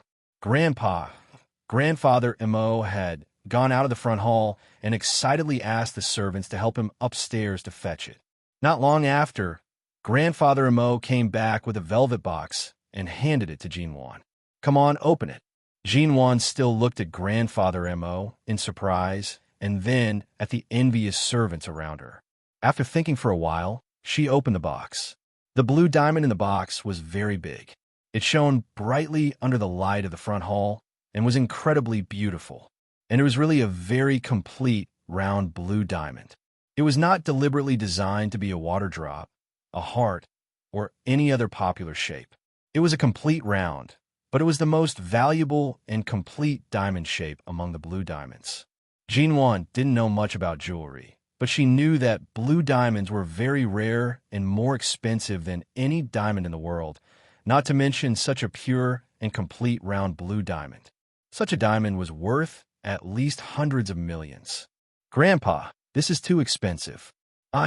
Jinwan was about to quickly put the box back on the table when the old man glared at her. He glared at her until she withdrew her hand. It doesn't matter if it's expensive or not. It's not like the Mo family can't afford it. Besides, I didn't reserve this blue diamond. Jingshan had long noticed that you rarely wore rings after you got married. Those big and small wedding rings were too restrictive. Perhaps you wouldn't like them. He had intended to give this blue diamond to you a long time ago, but he had been waiting for the rarest and most complete one. Now that he had finally found one, how could he not give it to you? A few months ago, you weren't in Haicheng. When they delivered the blue diamond, I accepted it on your behalf. You can take it as a gift from the Mo family. It's a token of my sincerity, and it's also a token of Jingshan's sincerity. My best granddaughter-in-law deserves the best diamond. Hearing that it was something Mo Jingshan had ordered a long time ago, Jinwan's hand paused. It's fine if you don't like the wedding ring, but this blue diamond was personally ordered by Jingshan. You can't possibly refuse it. The old man smiled as he spoke. This is a blue diamond that hasn't been processed. If you think it's too big and can't find an occasion to wear it, you can just put it away. Isn't it said that women need more jewelry to have a sense of security? You silly girl, you don't even want the jewels and diamonds I gave you. Grandpa, the Mo family is my safest haven. Why would I need these worldly possessions to find a sense of security? But this is really too expensive. Jinwan opened the box and glanced at it. Such a big one. The price of it is probably enough to open several companies in Haicheng. Elder Mo smiled until his eyes narrowed. You're quite knowledgeable. Anyway, the Mo family doesn't lack money. Since I'm giving it to you, I'm giving it to you. If you really don't want it, go talk to Jingshan and see if he can help you turn this diamond into a few companies for you to play with. Jinwan heard the teasing in his words and immediately became embarrassed. Grandpa, I'm very serious about my studio. No matter if it's the studio or the company, I can't just play around. I know. It's just that you, this child, could have stayed at home and lived a comfortable life as a rich wife, but you insisted on opening a studio and even took on so many contracts. How good do you think it is in the business world? Aren't you the one who has to suffer? At first, I thought you were just playing around. Later, I found that you were indeed too serious. But why do you have to work so hard? Jinwan smiled and did not explain further. It was already very late when she left the Mo family. Jinwan drove past the Mo Corporation and stopped for a while in the square opposite. She raised her eyes to look at the floor-to-ceiling windows on the top floor of the Mo Corporation. From here, she could accurately find the location of Mo Jingshan's CEO office. She could also see the lights in his office. Looking in the direction of the light, she reached out to pick up the velvet box on the passenger seat, opened it, and saw the round blue diamond that still shone brightly in the dark car. Such a perfect circle seemed to be a route that could never be taken wrong. After all, it was a circle. No matter which angle it went, which side it went, it would eventually return to the starting point and would never deviate from the original route. Such a perfect shape in her hand was repeatedly rubbed by her fingers. After lingering outside the Mo Corporation for a long time, Jinwan finally got out of the car. It was already late. Most of the staff in the Mo Corporation building had gotten off work, and some were working overtime. There were several offices on each floor with lights on. Jinwan went to the top floor. Shamu guessed that at this time, he had also gotten off work. The office on the top floor was very quiet, and there were few people in the secretary's office and assistant's office. Only a man in his 30s with glasses came out of the water closet. When he saw Jinwan, he froze for a moment and then asked Jinwan respectfully and politely, "Are you Mrs. Mo?" Jinwan gave him a strange look. "Do you know me?" "Hello, I'm a secretary manager of CEO Mo. My surname is Ko." The man said to her with a smile, "When I was hired as a secretary, Special Assistant Shun showed me your photo. He said that if you came to the company, there was no need to make an appointment or inform us. You could come in directly."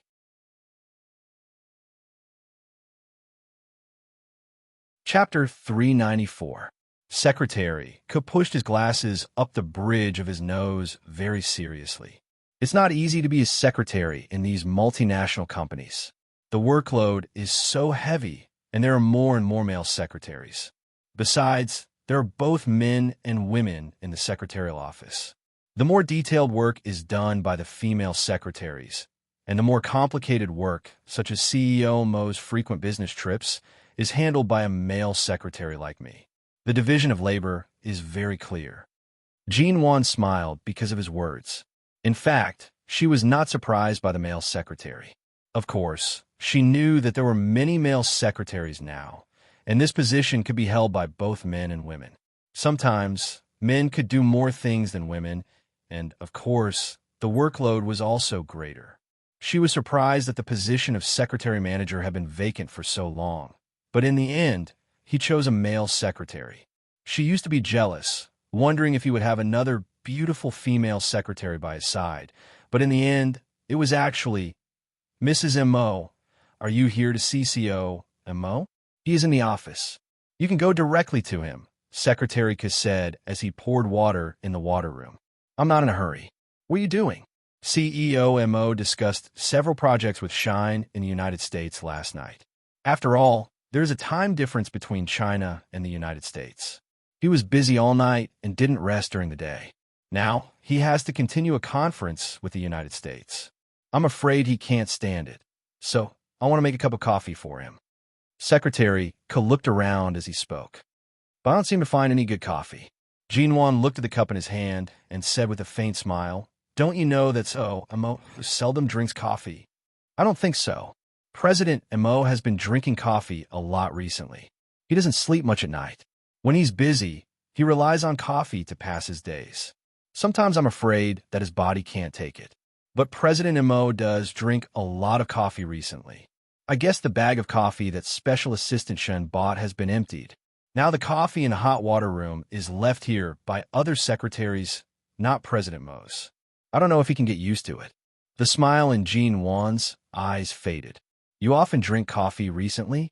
Secretary Ka nodded and finally found the bag of imported coffee. He picked it up and looked inside. It's empty. With that, he handed the bag to Jinwan. "This bag is enough for 2 months." CEO Mo drank it up in less than a month. Jinwan glanced at the bag and did not speak for a moment.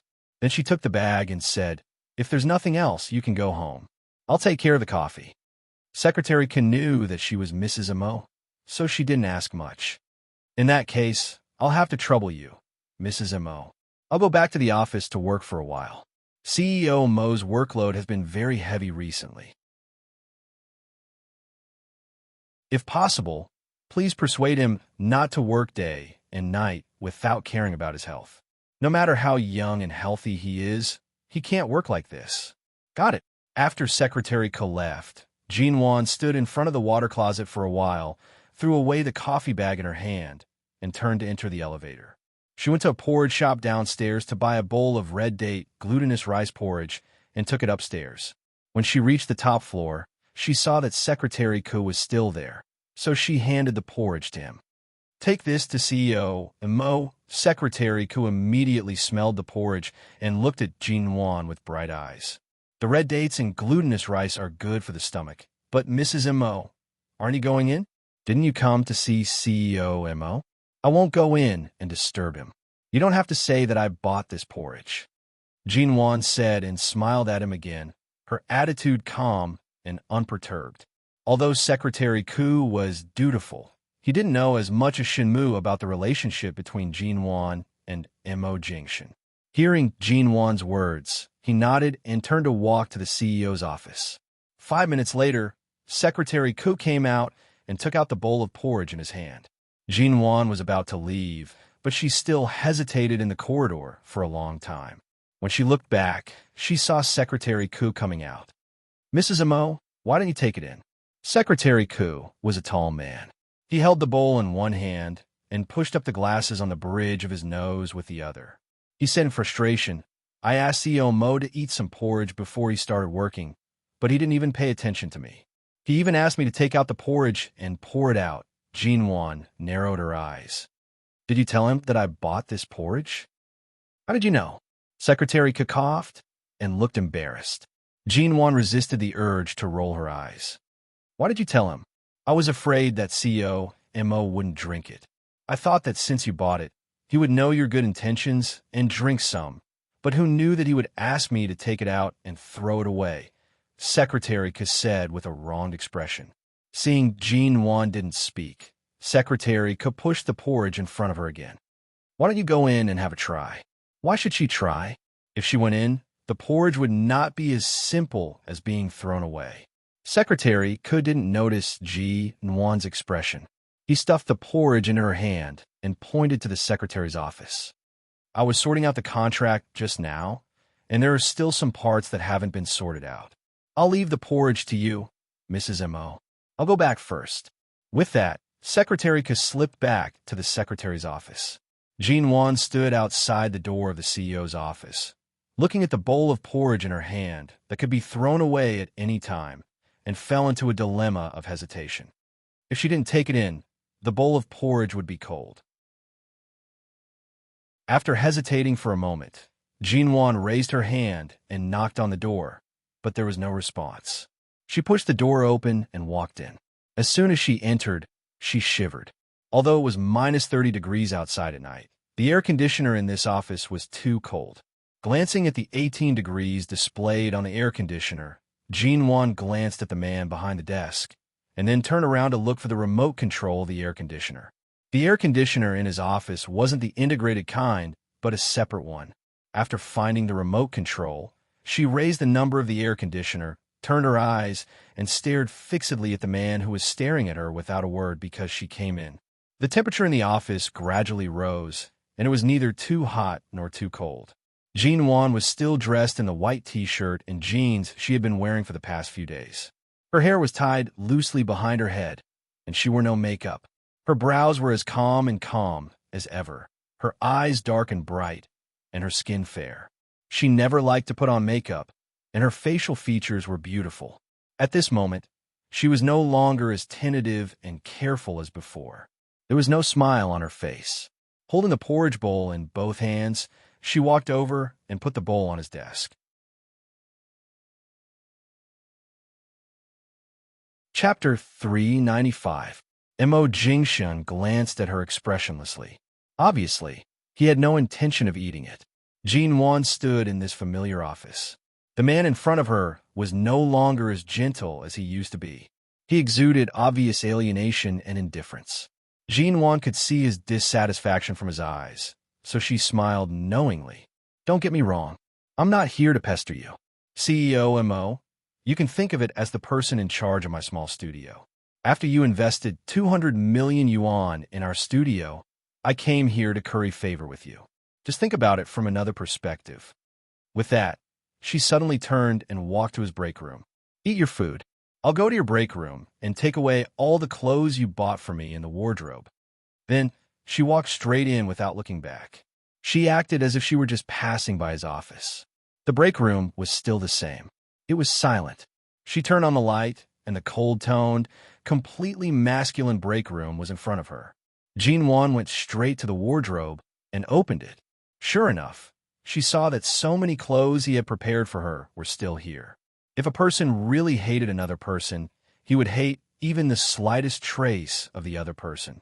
After he was done with his work in the company, he would live here, Recently, he had also lived in the company for a long time, but none of her things had been thrown away. They were all intact and even neatly placed in the closet.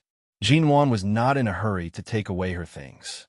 She took a step back, retreated to the bed, sat down, and looked up at the clothes in the wardrobe.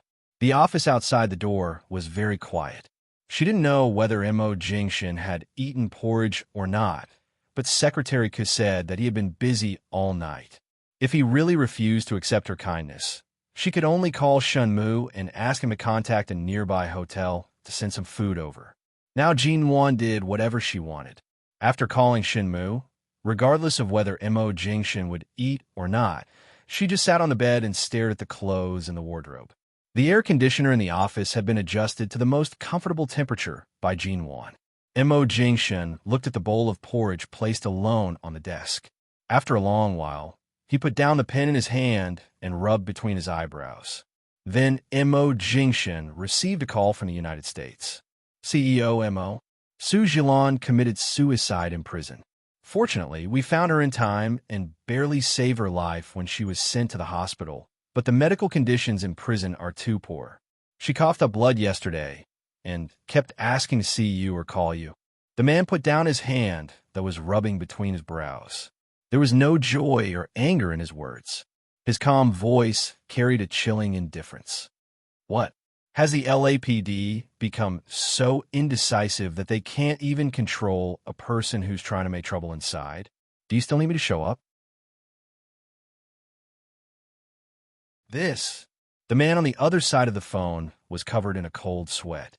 CEO Mo, the Su family can't save her now, but Su Jilan said she used to be your fiancée. I think she's spoiled and can't stand the suffering inside.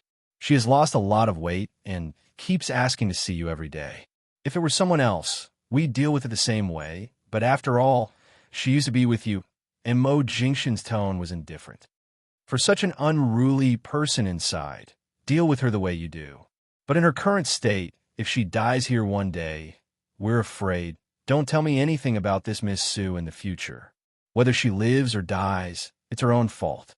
It has nothing to do with anyone else. After hanging up the phone, Mo Jingshin turned his eyes to the door of the lounge. Jinwan had been in there for a while, but she didn't come out. A moment later, the man got up, opened the door, and walked in. Stepping into the cool-toned lounge, he saw the woman who had just seriously said she would come in to take away her clothes, only to fall asleep on his bed. Seeing that she had been sitting at the end of the bed and then lay back to sleep, the man walked around the big bed, walked unhurriedly to the window, and drew the curtains with his left hand, covering all the lights and neon lights outside. Then he turned his eyes to the open wardrobe, where her clothes were hanging safely, occupying half of the space. He didn't feel it was an eyesore when he lived here every day, but now that the woman had checked them, Mo Jingshin finally felt something was wrong. He was about to take the clothes out of the wardrobe, but as soon as his hand touched one of them, he paused. With a bang, the man closed the wardrobe door. When he closed it, his hand was still empty, and he didn't take off any clothes. Jinwan didn't expect that she would fall asleep in Mo Jingshin's office. She was going to pack up her clothes, but she fell asleep while sitting. After waking up, she closed her eyes for a long time before she had the courage to open them. She moved and found that she was still in the position of lying at the end of the bed. Her legs were hanging behind the end of the bed, and because of this position, they were a little numb. Hiss! She made a small sound. It was very light, but in the quiet lounge, it was particularly obvious. The man standing tall in front of the window turned around. You're awake? Jinwan was startled. She didn't expect him to be here. She turned her head and saw the man standing not far away. He had one hand in the pocket of his trousers. He was still wearing the same flawless trousers and shirt from last night. He was standing there with his back to the morning sun shining through the window. He lowered his head and looked at her indifferently. Standing against the light, he seemed to be gilded with a layer of gold, but she couldn't see his expression. Looking at him like this, Jinwan was in an indescribable trance for several seconds. However, when she was in a trance thinking that he was still her Mo Jingshin, the man gave her a faint smile, but his smile was too cold.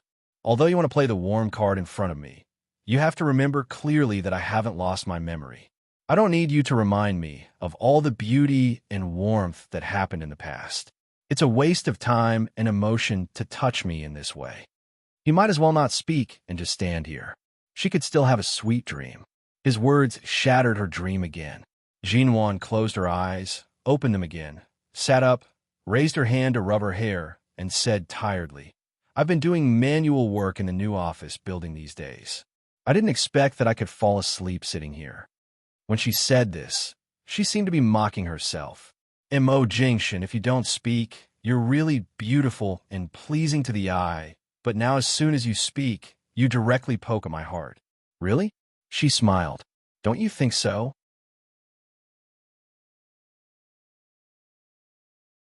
Chapter 396. Jinwan sighed. Although she had a good sleep, her legs were still a little numb. She hammered her legs and looked up at him. I'll pack my clothes in a minute. It's already dawn. Did you stay up all night? Is it because I took up your break room, or I'll find time to rest when I'm tired? His words had cut off all her concern. Forget it. She wouldn't argue with him. Jinwan got up, opened the wardrobe, and began to pack her clothes without a word. She took them off one by one and threw them on the bed behind her, saying, I'll ask someone to send me a suitcase later.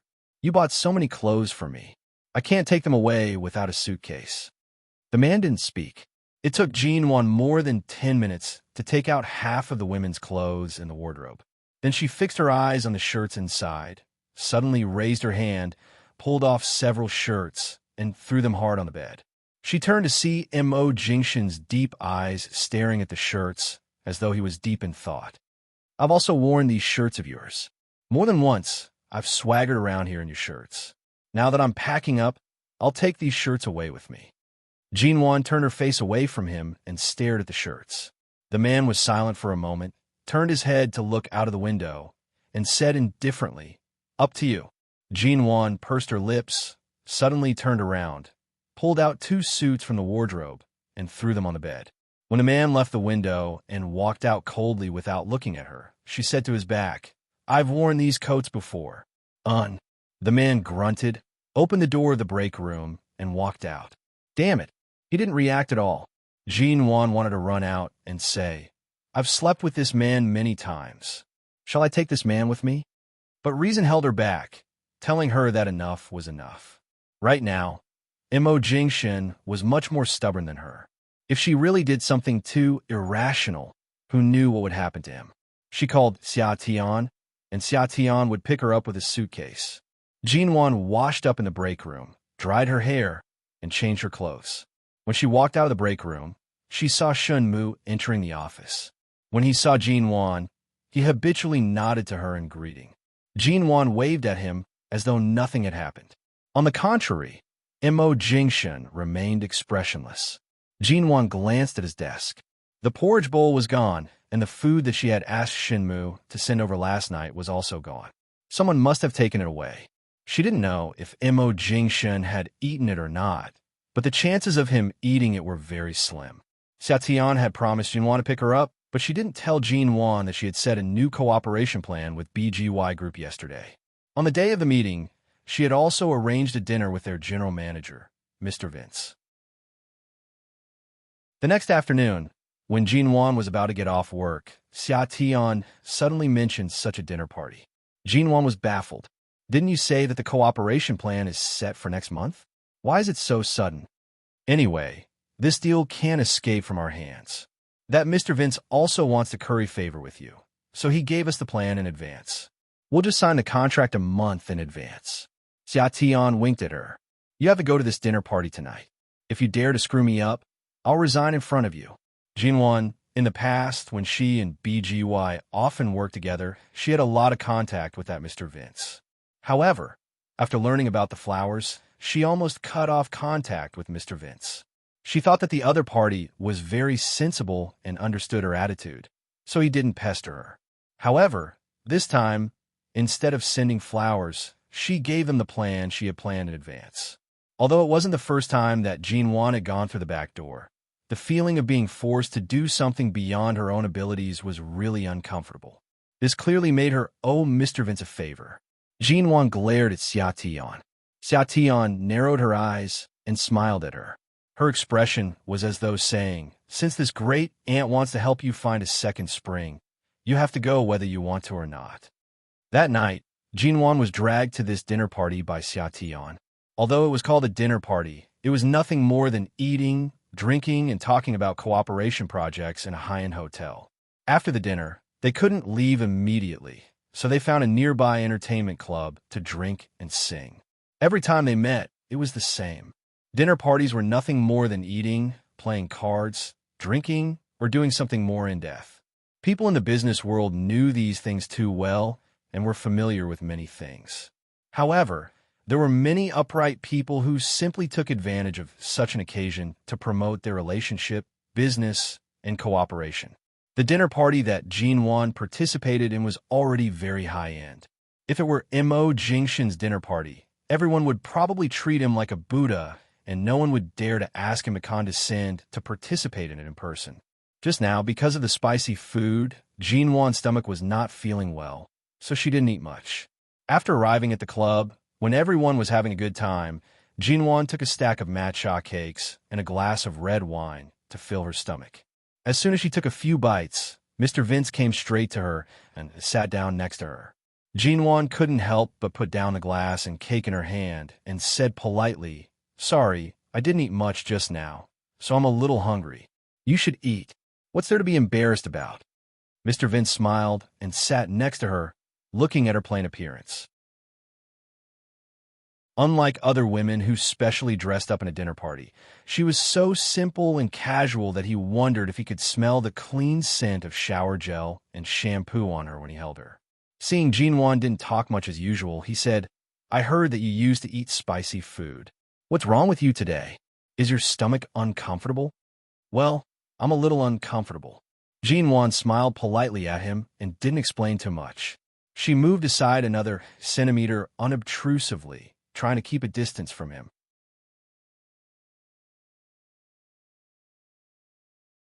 Chapter 397. Jinwan smiled politely. "Thank you. 1 cup is enough for me." At this moment, Mr. Vince's secretary also sat down. The secretary was very young and most likely had a good impression of the handsome, rich, and young Mr. Vince. When she sat down, her gaze landed on Jinwan's ring finger. Looking at her clean and slender fingers, she asked with a smile, "If I remember correctly, Miss G, you've been married for a long time, haven't you? Why haven't I seen you wearing a ring when we've seen you with our general manager?"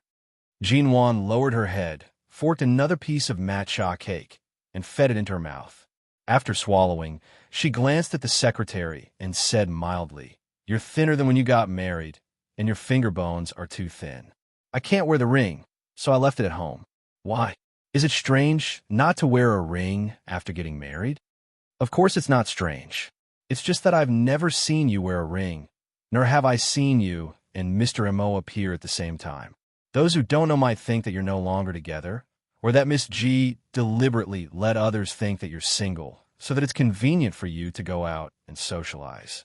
The secretary looked at her face and only smiled. Back when Miss G and Mr. Mo got married, many girls in High City were heartbroken. I don't know why Miss G couldn't get over it. Instead of staying at home, she insisted on starting her own business. Her words were nothing more than reminding Mr. Vince beside her that Jinwan was a married woman, and her husband was Mo Jingshan, whom he absolutely could not afford to offend. Mr. Vince couldn't possibly be unaware of this, and this secretary was clearly taking the opportunity to remind him. Jinwan did not speak. She had no interest in the two people beside her, so these undercurrents between others were meaningless to her. "Last time, I heard from your assistant that Miss G, it seems that you've been very close to the bosses of various partners recently. You've been so busy dealing with them that you didn't even have time to accept our manager's invitations. It's really not easy to see Miss G today, but Miss G seems to be absent-minded. It seems that you're determined to win BGY's cooperation proposal and aren't taking it seriously at all." Jinwan did not raise her eyes. She said mildly and indifferently, Isn't the most appropriate display of seriousness after discussing the contract and the progress of the cooperation more important? Wasn't all the smiling faces before signing the contract just an earnest greeting? We're all old acquaintances, and it's not the first time we've cooperated. You should know the efficiency of our studio and the price of the purchase price. Why do you still need to do so much? As for saying that Jinwan didn't have time to accept Mr. Vince's invitation, it was true that Jinwan told Xiaoba to say so, but to say that Jinwan was busy dealing with the bosses of other partners. Haha. Jinwan smiled without saying anything. Jinwan's expression remained cold and disdainful. The secretary was about to say something when Mr. Vince said coldly, "Are you drunk today? You've only had a few drinks, and you're already talking nonsense?" The secretary was stunned. She knew her boss's temper very well. She was unhappy and wanted to come over to mock Jinwan. But when she heard this warning, she did not dare to say anything more. She took the opportunity to get up and walk away, but she still glanced at Jinwan from time to time, as if she was afraid that Mr. Vince and Jinwan would have any ambiguous relationship or further intimacy. She finally quieted down, but Jinwan still looked indifferent. Mr. Vince handed her a stack of cake next to him. "Don't mind." Jinwan smiled and took the cake. "It's nothing. People like you never lack admirers and suitors. Such a secretary is just one of them. It's not like I haven't seen this kind of secretary before. Of course, I don't mind." Mr. Vince raised his eyebrows. "Then how many admirers and pursuers do you have around you?" Jinwan's hand paused on the fork and turned to look at Mr. Vince. At the moment they looked at each other, Xiaotian suddenly raised her cell phone and took a photo of the two of them. Jinwan paused and turned to look at Xiaotian with a jerk, but Xiaotian proudly held up her cell phone and shook it at her. Seeing her secretly pleased expression, Jinwan knew that she was up to no good. Besides, Xiaotian had been very hostile to Mo Jingxin recently. She didn't know what Xiaotian would do if she took a photo that could easily be misunderstood. She quickly got up. "I'm going to talk to Xiaotian. I'll call someone else to come and drink with you later. I'll leave you." Jinwan's face was cold when she got up. This was not the first time that Mr. Vince had met her. He knew that she was not as reckless as other female leaders of companies, but this was indeed the Jinwan he knew. Mr. Vince didn't say much. He smiled and moved his legs to let her pass, without any intention of chatting or pestering her. He was a gentleman. If he hadn't been a gentleman, Jinwan would have given up the cooperation with BGY Group and wouldn't have come to this kind of social event. Jinwan quickly walked up to Xiaotian and reached out. "Give me your cell phone." "No." Xiaotian was also eating cake, protecting her cell phone as she ate. Jinwan's face was cold. "Give it to me." Seeing that Jinwan was about to be angry, Xiaotian simply reached out to pull her over, let Jinwan sit next to her, and then picked up the cell phone to show her the photo. "Look, the angle at which you and Mr. Vince look at each other is perfect, but there is still a gap of 10 centimeters between your shoulders. Right? As you said in the magazine last time, you didn't hug or kiss each other. So what if you took a photo? Don't you think so?" Jinwan didn't speak and reached out to grab it, but Xiaotian suddenly took back the cell phone and put it back in her pocket, not letting her touch it at all. There were so many people here, so Jinwan couldn't grab it openly. She could only lean close to her and say in a voice that only she could hear, "You can take it, but don't send it out." "Do you hear me?" Xiaotian snorted. "It depends on my mood. Anyway, don't send it." "Oh, then I'll send it to Mo Jingxin alone. If you want to die, send it to him." "You mean if I send this kind of photo to him, he'll kill me?" "No, you'll probably die in my hands first." Jinwan's face was cold. Xiaotian, dash.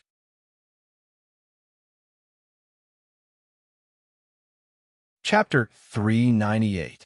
Jinwan really did not like the occasion that Xiaotian had deliberately arranged tonight. Although it was true that the main purpose was to discuss the cooperation with BGY. From the very beginning, she had deliberately given her and Mr. Vince some space to flirt. This goal alone made it impossible for Jinwan to stay in this private room. Although she knew that Xiaotian would not be so impulsive as to randomly send out the photos, and that she only wanted to make her happy or divert her attention, Jean did not have much of a good impression of Mr. Vince and his secretary. After chatting with everyone for a while, Jean used the excuse of going out to get the drink list to get some fresh air. She picked up her bag and headed out. She had always been very clear about the matters between men and women. In her previous life, no matter how irrational she would not mess around with a man she did not like. In this life, it was even more so. Jean had just stepped out of the private room and was about to head to the front desk of the club to ask for another drink list when she suddenly heard a woman's low cry from the corridor of the private room. "Let go. I told you to let go." This voice was slightly familiar. Jean paused in her steps and turned to look behind her. When she heard the voice earlier, she thought it was Niange. Now that she looked back, she saw that it was indeed Niange who was desperately trying to shake off the hands of the two men dressed in black. Niange was usually a very gentle beauty. This was the first time Jean had heard such a sharp voice from her. The corridor was very quiet. The people in the surrounding private rooms had already poked their heads out to look in this direction. However, everyone only glanced coldly at them before closing the door and ignoring them. Jean saw that the two men had lowered their heads and were saying something to Niange with cold expressions. However, Niange was frantically trying to free her hands from their hands. Her eyes were filled with hatred and panic, and even traces of fear and helplessness could be seen. Jean furrowed her brows. Although her relationship with Niange was not particularly deep, they were at least acquaintances. However, even if it was only for Chean-sighting's sake, she felt that she had to help Niange. More importantly, in her view, Niange's face was red, and the redness was somewhat abnormal. "Let go. I didn't agree to your boss deal. Miss I advise you to be sensible. If you, such a young woman, want to take over Sheeta Group, you have to see if our boss agrees to let you take that position. Your father's company has been in the hands of our boss for a long time. Your father also intends to let you marry over. Since he has called you back from the United States, you know what he means. You can't hide from our boss after hiding for so many months. You might as well give in." The two of them didn't use too much force and didn't intend to hurt her. However, they didn't let her go and kept holding her back. Niange's gaze became more and more anxious, and her breathing became heavier. It turns out that from the beginning, he planned to step on our family's heads. Back then, my father shouldn't have handed most of the power in his hands to him. What boss? Didn't he take advantage of our cooperation to devour everything of the family step by step? Now, he's using something that belongs to me to challenge me. Who gave him the right to do so? Who gave him the courage? Do you think you can disregard the law just because your family is powerful? Miss you'd better be rational. Go in and have a good talk with our boss. I told you to go away. Niange said angrily. Let go. Let go of me. If you don't let go, I'll really call the police. Miss go away. Miss you'd better come in with us quickly. If the boss is angry, you won't have a good ending either. Let go. Don't touch me. Jean walked over and said coldly, "Gentlemen, I'm sorry. Just now, I didn't know what was going on here.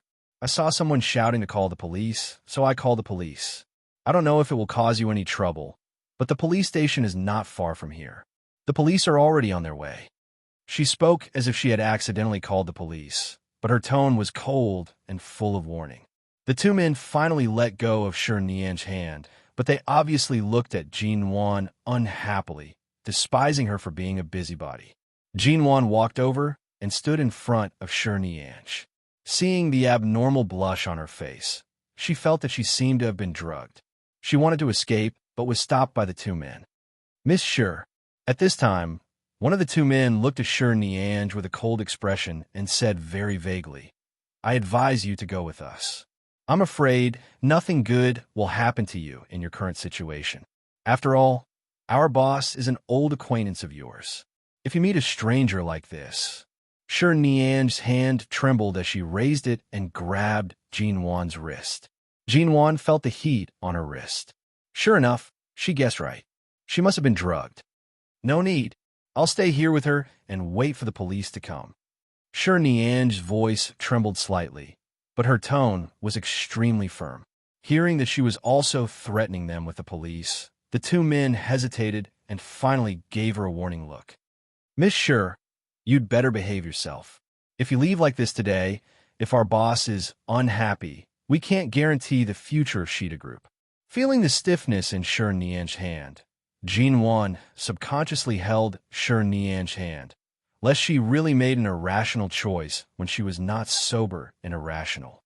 The two men stared at them for a while.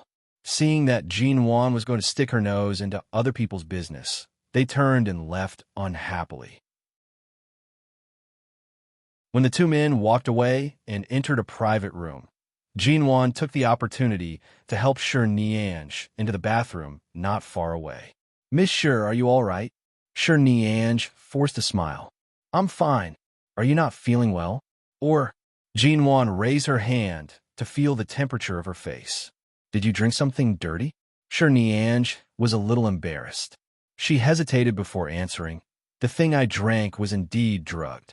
I don't know much about the medicinal properties of this thing. I'm really not feeling well now. I'm sorry, Miss G. Can you send me back to the hotel now? I'm afraid I can't go on my own now. All right, I'll send you. There were many hotels near this entertainment club. Since Sure Nian said so, she probably lived nearby.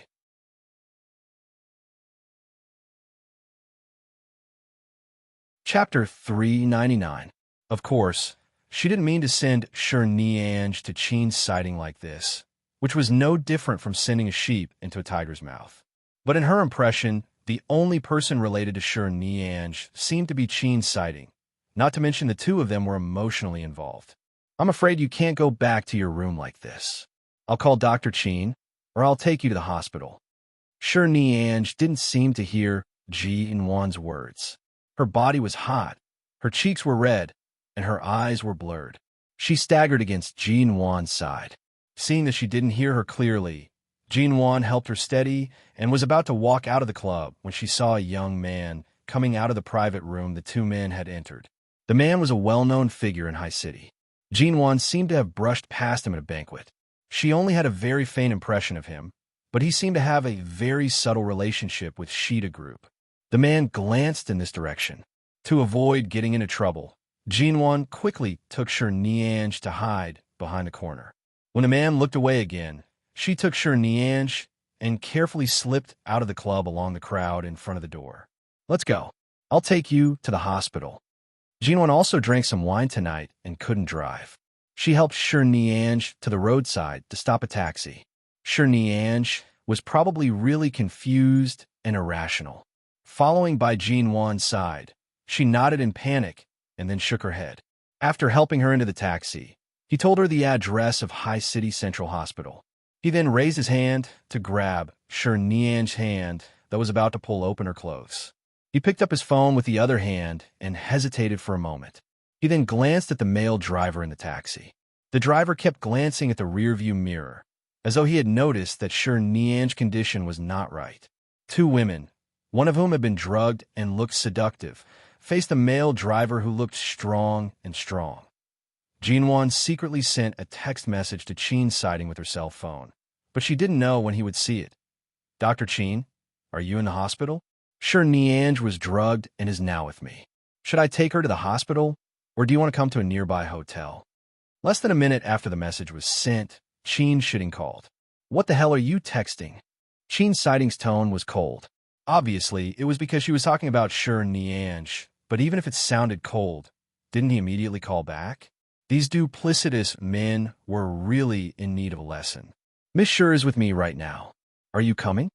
Jin-Wan only asked, but her eyes were wary of the male driver who kept glancing at them. Qin's sighting was silent for a moment. Jin-Wan glanced at the driver's license plate and license plate number on the front of the taxi. I'm on Luin Road right now. The taxi I took is High AR 589X. Are you going to rush over yourself? Or should I bring someone over to look for you? The driver's eyes were originally fixed on Sure Nian, who was clearly drugged. When he suddenly heard Jin-Wan tell him the license plate number of the taxi, he immediately calmed down, withdrew his gaze from the rearview mirror, and drove seriously, not daring to have any other thoughts. Qin's sighting clearly heard the caution in Jin-Wan's words. Luing Road was not far from the hospital. He said coldly, "I just finished an operation. Send her to the hospital first." When they finally arrived at the hospital, Jinwan helped Shirniange out of the car. Although it was already dark, there were many people in front of the hospital. Shirniange's breathing was heavy, and her face was too red. When they entered the hospital, they did not make much noise, but they still attracted attention. It was not until they entered the elevator that it became quieter. After entering the hospital, Shirniange seemed to have figured out where she was.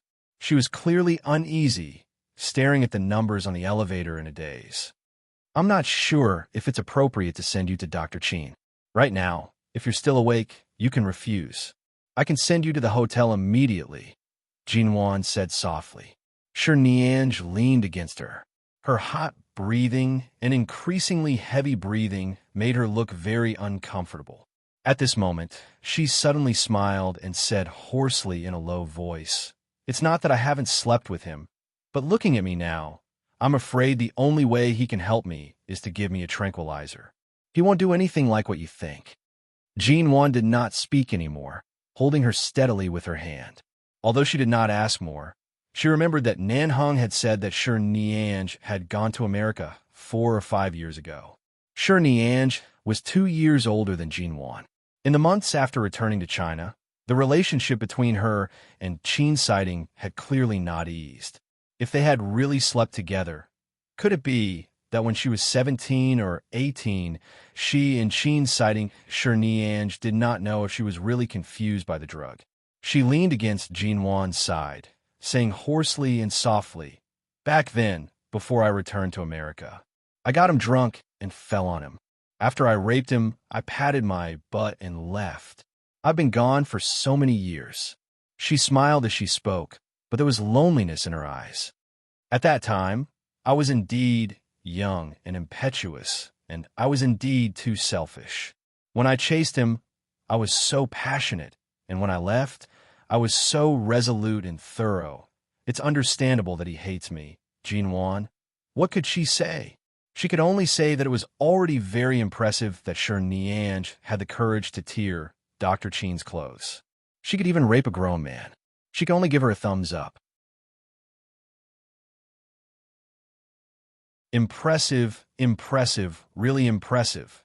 When they arrived at the floor where Qin Sighting's consulting room was located, Jinwan directly led them over. Qin Sighting had just finished an operation and was probably in the ward telling the patient's family something. There was no one in the consulting room. Jinwan lowered the temperature of the air conditioner so that the slightly cooler air could make Shirniange feel more comfortable. Just as Shirniange was helped to sit on the bed in the consulting room, the door opened. Qin Sighting was wearing a white shirt and trousers. When he entered, he only put his white coat in the crook of his arm. As soon as he came in, he saw Shirniange sitting there. At a glance, he could tell that she was indeed not the same as usual. He paused and turned to look at Jinwan. "Where did you meet her?" "My studio had a dinner party tonight. We were drinking in the entertainment club downstairs of the Greenwood Hotel. She was pestered by 2 men in the corridor. I saw that she seemed to be in a bad condition, so I took the opportunity to take her away." Jinwan said and glanced at the time. "I'll leave her to you. I'll go first." Jinwan was about to leave. Seeing that Qin Sighting was probably not in the mood to chat with her, she said before walking out of the door, "By the way, the person who drugged her seems to be surnamed Xiao. That person has some status in High City, but I don't know much about him. I only know his surname."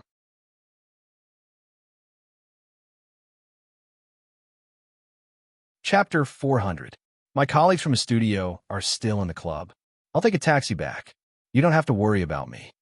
Jinwan waved at him and happily opened the door to leave. Qin Sighting glanced at the time. It was not safe for a woman like Jinwan to go out and take a taxi by herself at such a late hour. He was about to call Mo Jingshan when Shirniange fell from the bed. His gaze faltered, and he rushed forward to carry her up. Jinwan walked out of the hospital and was about to take a taxi when 2 black Mercedes stopped in front of her.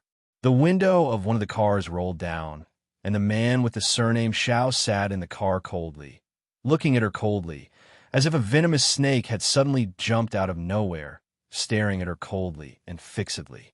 You know Sher Nianj? The man surnamed Xiao asked. Jinwan looked at him mildly. It seemed like when she came out of the club, these people had already followed the taxi all the way. They had personally seen her send Sher Nianj to Qin's sightings place. If she said that she didn't know him, she would only be lying to herself. No one would believe her. I don't know her, but I've seen her a few times. Jinwan's tone was indifferent. Earlier, Miss Sher said she wasn't feeling well and asked me to send her to Central Hospital.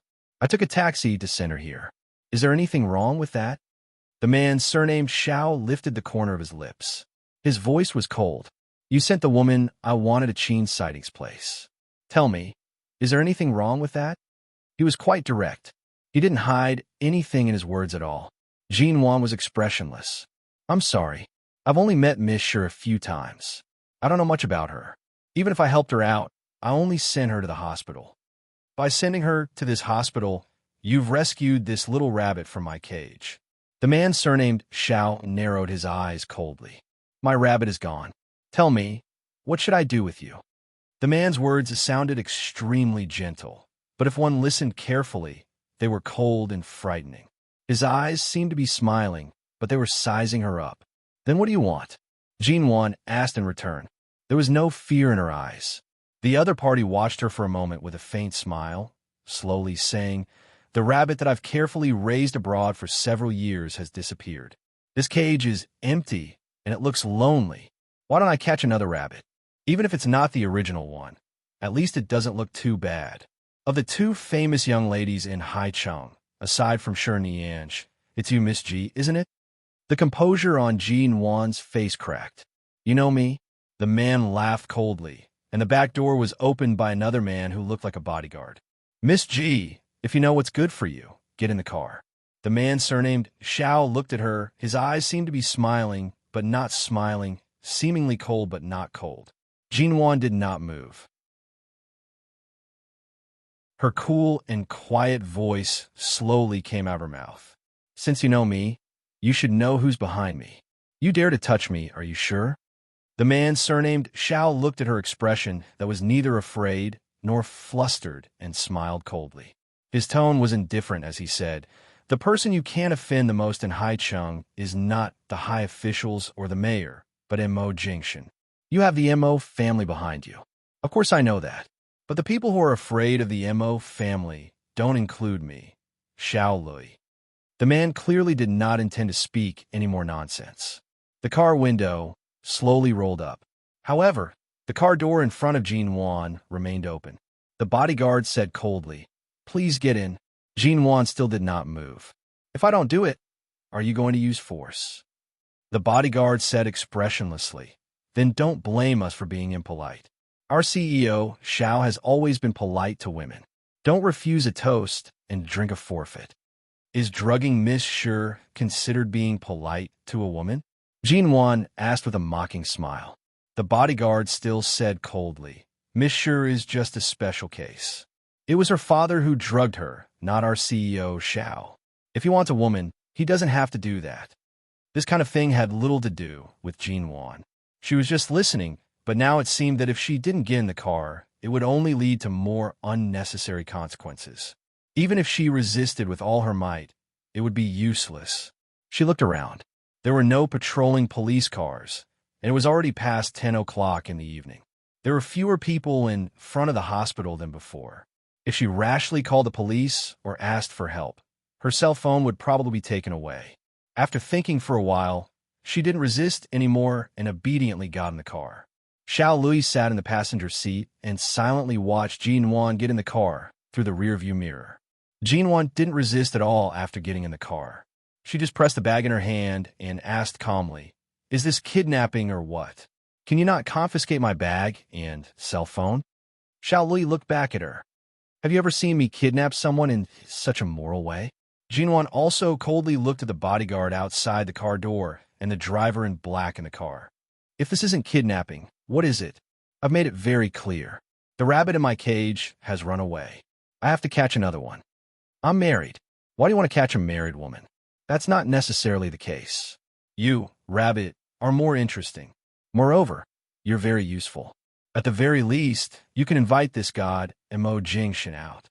Was he going to use her as bait to lure Immerse out? Jinwan instinctively sat up stiffly and was about to resist, but then she realized that she was alone in the face of 2 cars of men and bodyguards. She was afraid that she was overestimating herself.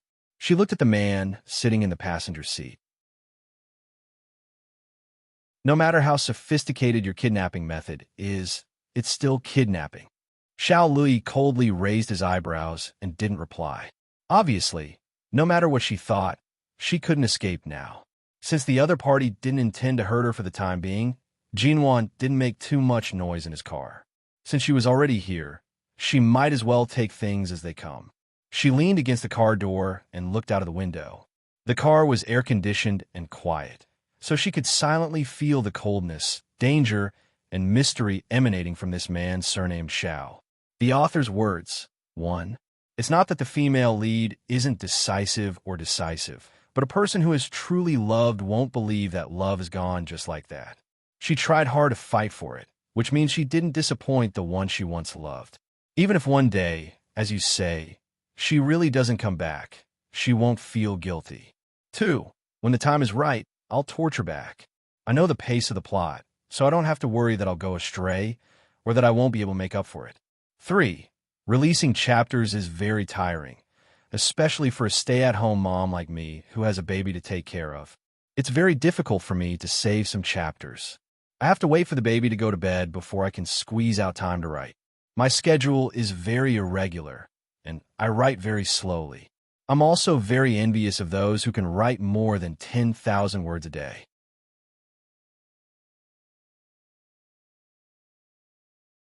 Chapter 401. Jinwan was taken to a villa. It was a very luxurious and large villa. However, this villa was halfway up a mountain in the east of High City. It was surrounded by mountains. The environment and air seemed good, and no one restricted her freedom. However, her cell phone signal and internet connection were blocked. Moreover, there was no way she could leave this place unless she drove or took a car. Not to mention that there might be beasts on the mountain once she left the villa area. This rugged mountain road was built by them, and it was impossible for her to walk down it. Jinwan was asked to stay here for one night. There was no one inside, only a servant in her 40s or 50s who could cook. The servant was mute. In the evening, Jinwan found that the mute was not born mute, but her tongue had been cut off, and she looked horrible when she opened her mouth. Because of this, when Jinwan spoke, the mute servant could hear her. After all, she was not born deaf and mute. She was served well here. After Xiao Lui personally sent her here, he only told her to stay here obediently. After being isolated here for 3 days, Jinwan finally couldn't stay calm anymore. Anyone in such a place with no signal, no internet, and no freedom, except to eat, drink, and sleep well, would collapse, not to mention she was here with a strange servant whose tongue had been cut off. Every time the helper opened her mouth, Jinwan would be afraid. What she was afraid of was not the helper, but what kind of people these people were. To be able to forcefully cut off a person's tongue, this kind of cruel method was clearly perverted. Now, they were also perverted to keep her here. On the 4th day, Jinwan couldn't sit still anymore. Several times she wanted to go out, but the servant would pull her, saying ah, ah, ah, and pointing to the wild forest outside the villa, meaning that it was very dangerous outside, and if she didn't leave by car, she would be in danger and couldn't go out. Jinwan could only sit in the front yard of the villa in vain, holding the cell phone that was fully charged but had no signal. She dialed 110 again and again, dialed Mo Jingshan's number, and dialed the numbers of all the people she might know, but the call didn't go through. On the morning of the 5th day, Xiao Lui came with a rabbit that he seemed to have just caught at the foot of the mountain.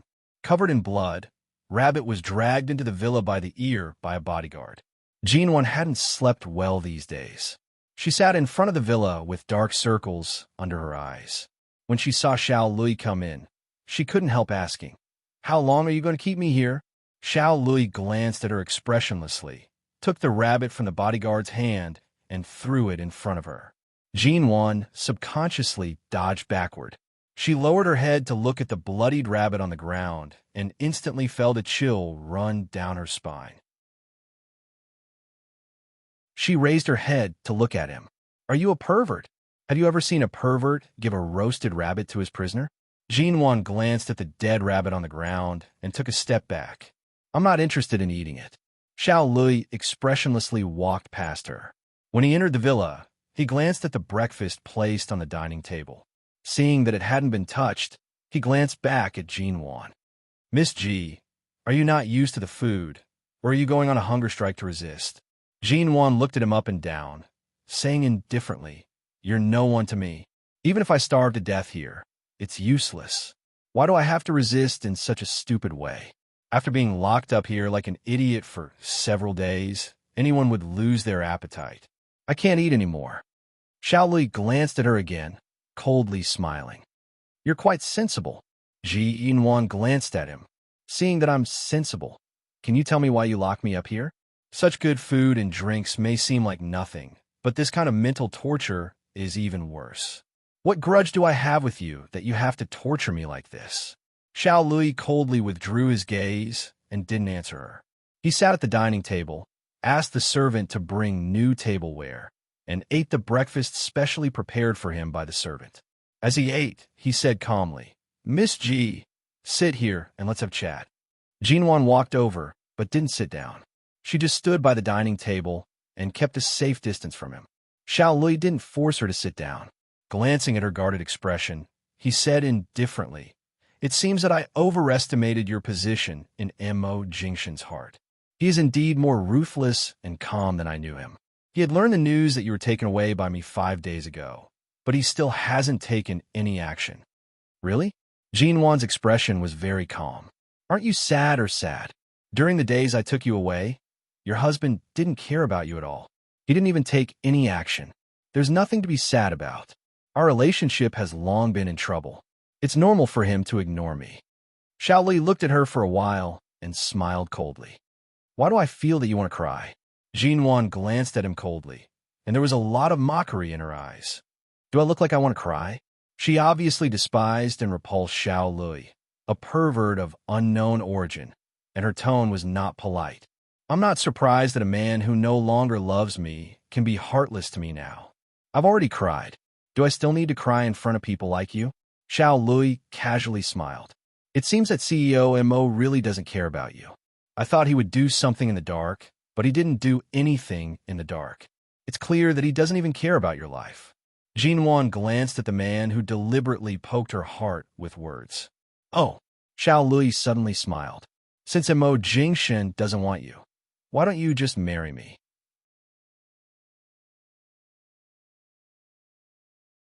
Jinwan, CEO Xiao, do you have any misunderstanding about a married woman? Me? And you? Let's not talk about why I should marry you. I still have the title of Mrs. Mo. What qualifications do you have to stand in front of me and ask me to marry you?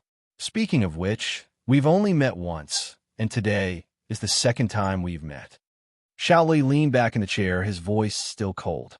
I told you, you gave the rabbit I raised for many years to Qin sighting. Now you're the substitute rabbit. Since you're a substitute, there's no need for any feelings. Just stay in the cage obediently. Eat whatever I tell you to eat and do whatever I tell you to do. There's no reason. You really are a pervert. Jinwan impatiently frowned. Since Mo Jingshan doesn't intend to save me, why do you still keep me locked up?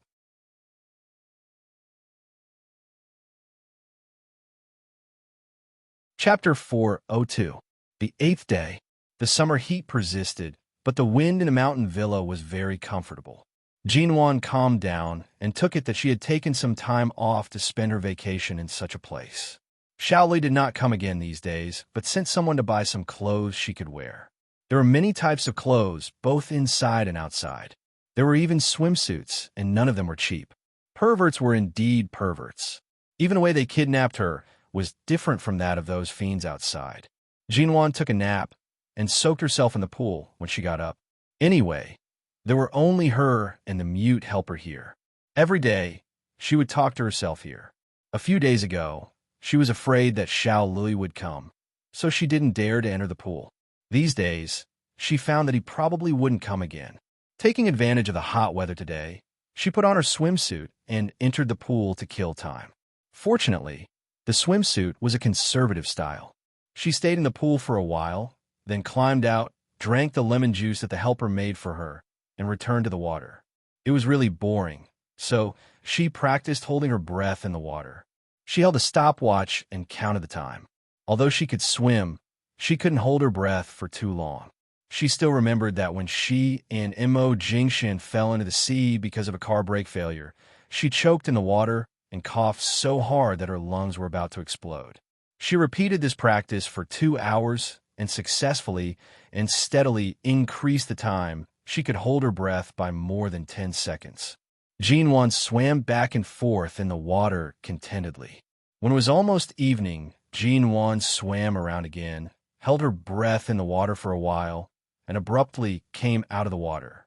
To her surprise, she saw a figure standing by the pool, who seemed to have been watching her for a long time. Jinwon's face turned cold. She immediately sank into the water from head to toe and looked warily at Xiao Lui, who had come out of nowhere. It seems that the person who was sent to buy clothes for you is not good. What kind of swimsuit did he buy? The parts that should be exposed are basically not exposed. Jinwon raised her hand to wipe the water off her face and pushed her wet hair back. Even though she was wearing a conservative swimsuit, she was still submerged in the water. CEO Xiao, please be more self-conscious. I've only been kidnapped here by you. There's no reason for me to reveal anything that I shouldn't reveal in front of you.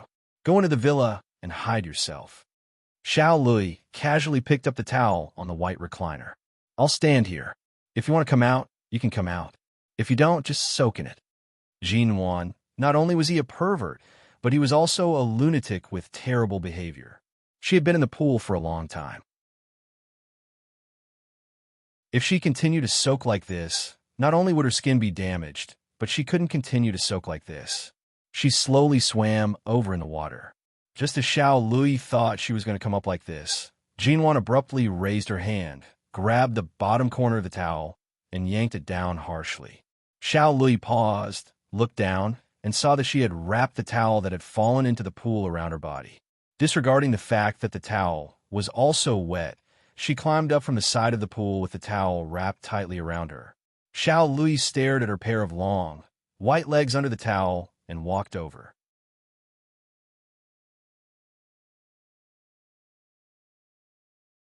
Chapter 403. No matter how Jinwon tried to defend herself, she was still held by the waist by the other party. He leaned close to her and stared at her coldly with an unfathomable meaning. Jinwon frowned. Let go. There's water by the pool. It's very slippery. I'm afraid that Miss G will accidentally fall and leave some marks on your beautiful legs. That would be too much of a pity. Xiao Lui held her waist and did not let go. He seemed to have the intention of moving his face closer.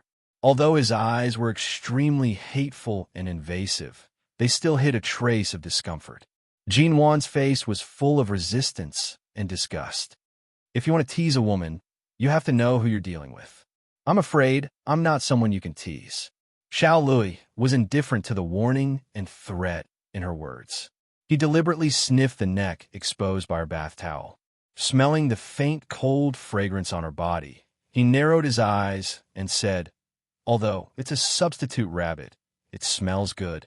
It's not much worse than Shernyan's. Instead, each has its own merits and charm. Jinwon's waist was held by his hand. Although they were separated by the swimsuit and towel, she still felt as though she was entangled by an ice-cold viper. She felt a chill all over her body. The smell on this man's body was not unpleasant. It was a faint smell of tobacco. She was not in the mood to smell anything else. She raised her hand with an ugly expression to block between the two of them. Let go. Xiao Lui refused to let go of her waist. Since Mo Jingshan doesn't care about you at all, you might as well follow me. Miss G is the #1 socialite in High City. If you follow another man, I'm afraid no one can match you. Do you think you're worthy? Jinwon asked coldly. Her two hands were still firmly blocking Xiao Lui's chest, refusing to yield even an inch. Whether I'm worthy or not, won't you know after you try? Xiao Lui raised his eyebrows slightly, and the smile on his lips deepened. He leaned close to Jinwan's ear and said, Miss G, haven't you heard of the Xiao family? In terms of power and influence, the Xiao family and the Mo family have always been on par. The reason why the Xiao family isn't one of Haicheng's 4 largest families is because the Xiao family is close to Haicheng but doesn't belong to Haicheng. Whatever Mo Jingxin can give you, I can also give. Since he doesn't have any tender feelings for the fairer sex, you might as well follow me. Perhaps you can still fly out of this cage. Jinwan sneered. Flying from one cage to another? I'm afraid only a psychopath with Stockholm Syndrome would like someone as perverted as CEO Xiao. Xiao Lui completely ignored her resistance, clasped her waist tightly, and abruptly pressed Jinwan into his arms. He put his hand on her waist and bent down to smell the refreshing fragrance on her neck. Jinwan struggled with all her might, pushing him away with both hands. While they were arguing, they didn't hear the sound of a car approaching from outside. Why is it so fragrant? Xiao Lui held Jinwan and had already moved up to her neck. His hands were firmly pressed against her waist to prevent her from moving away. Jinwan's hair all stood on end. She raised her foot and was about to give his lower body a hard kick to kick him away. All of a sudden, a familiar, clear voice rang from the entrance of the villa. CEO Xiao. You're putting your hands where they shouldn't be. Are you prepared to have both your hands chopped off? That voice was low, slow, and heavy, as if a thick killing intent was slowly seeping into it.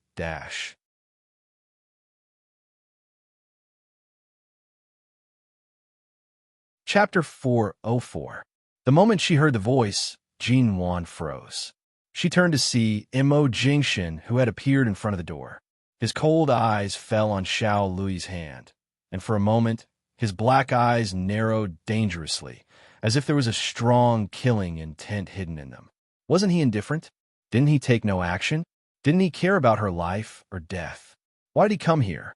Although Jinwan's heart was stirred, she just looked coldly at the man in that direction and didn't move. She loosened her hand that was pushing Xiao Lui away. Xiao Lui took the opportunity to hold Jinwan tightly in his arms and glanced at Mo Jingxin with a faint smile. What? CEO, Mo, you came here alone? Did you ignore my bodyguards, or are you confident that you can take your wife away? Mo Jingxin's face was cold, his eyes deep, and his voice was cold. How dare you take my wife away? Jinwan's eyes paused. From his tone, it seemed that he knew Xiao Lui. She turned her eyes sharply to Xiao Lui, who sneered and still held her in his arms. Mo Jingxin stood in front of the door, against the light, half of his face hidden in the evening light, and said indifferently, Let her go. CEO, Mo, you seem to be at ease leaving her with me. Why don't you leave her with me? Anyway, you don't have any tender feelings for her, and I happen to be short of a decent woman. I think Miss G is very good. With that, Xiao Lui leaned close to Jinwan's neck and sniffed. Mo Jingxin slowly unbuttoned the cuffs of his shirt. Without looking at Jinwan's complicated eyes, he said coldly, If you want to die, just say it. I'll fulfill your wish. For a moment, Jinwan doubted that he didn't come to save her at all, because he appeared so casually, as if he knew this place from the beginning, but didn't show up for a whole week. Just as Xiao Lui said, he left her here. He left her here with peace of mind. There seemed to be something sinking in his heart bit by bit. Feeling the woman's sudden silence, Xiao Lui glanced down at her. It's really hurtful when a man is heartless. I'll give you one last chance. Why don't you come with me? Jinwan narrowed her eyes and did not speak. Xiao Lui narrowed his eyes and sneered. When I asked her this a few days ago, she refused me with a look of disgust, but when I asked her again today, she became silent. It seems that she has wavered. CEO Mo, it's strange that a woman doesn't trust you one day. He had just finished speaking when Mo Jingxin's voice cut in. His voice was cold. Jinwan, come here. These days, Jinwan's mind was especially clear because of the quietness. She could tell that the relationship between Xiao Lui and Mo Jingxin was unusual, and even Mo Jingxin's attitude toward him was different from what she had imagined. She pondered for a moment and withdrew from Xiao Lui's arms. When Xiao Lui coldly raised his eyebrows and turned to look at her, she didn't go to Mo Jingshen, but wrapped herself in the bath towel and turned to walk into the villa expressionlessly. After about 10 minutes, Jinwan came out in clean clothes. The evening glow had faded, and the lights around the villa yard had been turned on. In the bright lights, she was running in the direction where she could finally escape, but her speed was very, very slow. Until she came to Mo Jingshen's side and stood by the man's side, she didn't say a word to him. Mo Jingshen didn't look at her, but said to her, "Wait for me in the car." Jinwan saw his car parked outside the villa. Just now. There was only one car. He did come alone. So simple. She had been taken here for a week, but he didn't move. Now that he finally came, he didn't move a single soldier. He didn't even need to say much. As long as he came, she could just follow him into the car and leave. What was the relationship between him and Xiao Li? Jinwan put away the thoughtful look on her face, didn't ask much, and got into the car. Xiao Lui's men didn't stop her, and the bodyguards outside just took a look at her and made way for her. Jinwan felt even more strange. No matter how influential Mo Jingshen was, didn't this Xiao guy still have the guts to kidnap his woman? But in the blink of an eye, as soon as Mo Jingshen appeared, he solved the problem so easily. It seemed that everyone was just waiting for Mo Jingshen. These days, except for blocking all the news about her, they seemed to take good care of her. But what was this? Sitting in this long-lost black ghost, Jinwan pursed her lips tightly. Mo Jingshen had been inside for a long time. She didn't know what he was talking about or what was going on inside. It wasn't until it was dark that Mo Jingshen finally came out. The moment the man got into the car, Jinwan turned to look at him. "Are you familiar with CEO Xiao?" she asked. Mo Jingshen glanced at her. "Are you curious about my relationship with CEO Xiao, or about CEO Xiao himself?" Jinwan gave a faint and cold smile. "Even if I'm really curious about CEO Xiao, I'm afraid you won't feel anything. After all, you left me here for a week and didn't care about me at all. My life, my safety, and how I live my life are no longer important to you." The man withdrew his gaze. "Don't bring trouble to yourself, and give me less trouble. That's the right thing to do. Whether you hate or resent me, you've lived well and rested well here this week. You look much better. I'm afraid you won't bear to go back to such a resort if I come too early." Therefore, he had already investigated the reason why she was brought here, and he knew the cause and effect of it all. But he really left her here. The car was already driving down the mountain. Jinwan suddenly said, "Stop, open the door, and let me out." She had maintained her rationality for too long, but at this moment, there was almost a sign of collapse. She clenched her hands tightly on her legs. What was the saying again? The straw that broke the camel's back. For 8 whole days, what he had been waiting for was nothing more than this final fatal strike. Mo Jingshen didn't stop the car. "If you want to lose your temper or make trouble, you could do whatever you want when you go back. This mountain is far from the edge of the city and is usually unguarded. Any fierce animal may lurk in the woods. Don't mess with me here." His meaning was clear.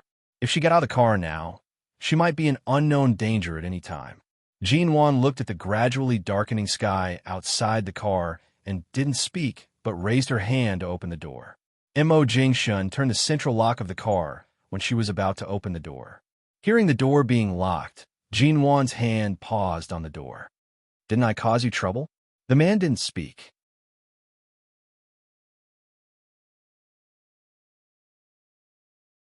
Chapter 4:05. After a few seconds of silence, the man abruptly stopped the car on the side of the road. His slender and powerful fingers suddenly fell on her chin, forcing her face to face with him. His eyes were deep and cold, and he repeated in a heavy tone, "I'll say it again. Don't throw a tantrum with me here."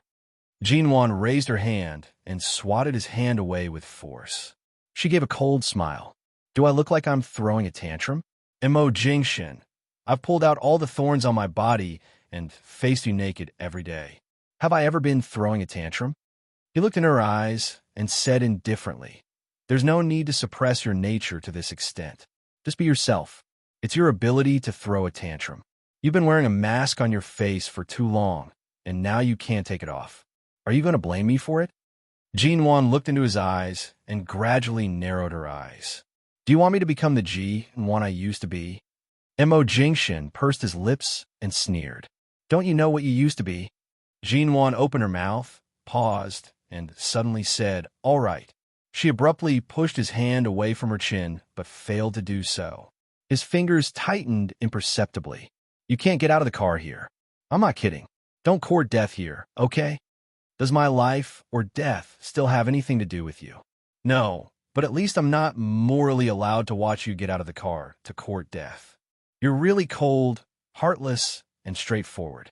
He withdrew his hand, no longer holding her chin, turned back to drive, and said in a low voice that did not reveal his true emotions. I made it clear enough. You should have seen the truth. There's no point in deceiving yourself. Mo Jingshin, do you still remember what I used to be like? Jinwan suddenly asked him, but when she asked this, her expression was too calm. The man did not answer. It seemed that she did not intend to hear his answer at all. It was already very late when she was sent back to the U-Garden. Jinwan came out of the bathroom, put on a nightgown, and wrapped her washed hair in a towel. She picked up the hairdryer, plugged it in, tore off the towel, and began to dry her half-wet hair. It was already 9 o'clock in the evening when Mo Jingshin sent her back to the U-Garden. Because it was too late, he did not drive away. This was also the first time he returned to the U-Garden since they returned. Although he did not return to the master bedroom, he was still in the previous study. Not long after, Jinwan of the house, Jinwan of the house of the family of the U-Garden of the U-Garden. In the past few days, it was really like being forced to take a vacation in the mid-mountain villa. She had to put down all her work, busyness, and social engagements. Her daily 3 meals were almost made according to her taste. Occasionally, there would be a new taste for her to eat. Seeing that she didn't eat it, the mute servant wouldn't force her to eat it. After that, she would cook according to her favorite taste. Unexpectedly, after a week of rest, she seemed to be in a much better state of mind. In this week, she had gained at least 3 kilograms, and her cheeks were rosy. If she hadn't been forced to the point of helplessness, Jinwan would have suspected Xiao Lui's real purpose. But now she was still suspicious of his purpose. The man surnamed Xiao often looked at her, as if there was something on her face worth looking at. But now that she had left the U-Garden of the U-Garden of the U-Garden, she was not in the mood to think about whether this man was good or bad.